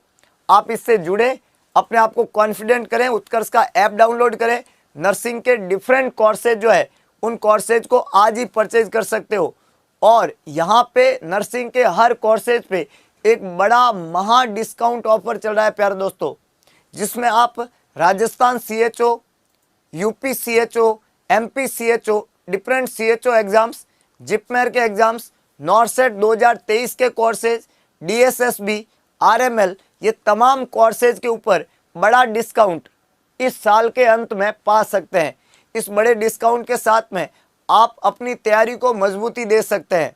उत्कर्ष लेके आया है तमाम गांव और ढाणी में बैठे हुए उन सभी विद्यार्थियों के लिए एक खास सौगात, और जिससे आप अपने तैयारी को मजबूती के साथ में इस डिजिटल प्लेटफॉर्म से कर सकते हैं। तो बस इंतजार किस बात का, अपना स्मार्टफोन उठाइए और आज ही डाउनलोड करें उत्कर्ष ऐप और उसमें नर्सिंग के डिफरेंट कोर्सेज में से अपना पसंदीदा कोर्स चुनें और अपनी सफलता को श्योर करें। तो सेशन को देंगे यहीं पे विराम। जाने से पहले एक खास लाइन, किसी ने कहा ईश्वर का दिया कभी अल्प नहीं होता, जो टूट जाए वो संकल्प नहीं होता। अपने संकल्प को हमेशा याद रखना दोस्तों। सिर्फ सिलेक्शन नहीं, रैंक चाहिए। तो जो टूट जाए वो संकल्प नहीं होता। हार को लक्ष्य से दूर ही रखना मेरे दोस्त, क्योंकि जीत का कोई विकल्प नहीं होता और हम पैदा हुए हैं जीतने के लिए। संकल्प सिर्फ एक है, जब तक तोड़ेंगे नहीं तब तक छोड़ेंगे नहीं। तो फिर मिलते हैं दोबारा कल शाम को सुबह 6 बजे और आज शाम को ठीक 8:15 बजे एक नए सेशन के साथ में। तब तक के लिए जय हिंद, जय भारत, जय महाकाल। जाता हुआ साल खुशियां देकर जाएगा आपको अपार। जी हां, मेरे शेर शेरनी उत्कर्ष ऐप के सभी ऑनलाइन कोर्स पर चल रहा है अब तक का सबसे बड़ा ऑफर। 29 से 31 दिसंबर तक चूकना मत। डाउनलोड करें उत्कर्ष ऐप और दीजिए अपने सपनों को उड़ान। उत्कर्ष ऐप के साथ अब कामयाबी पर होने वाला है सबका हक। All the best.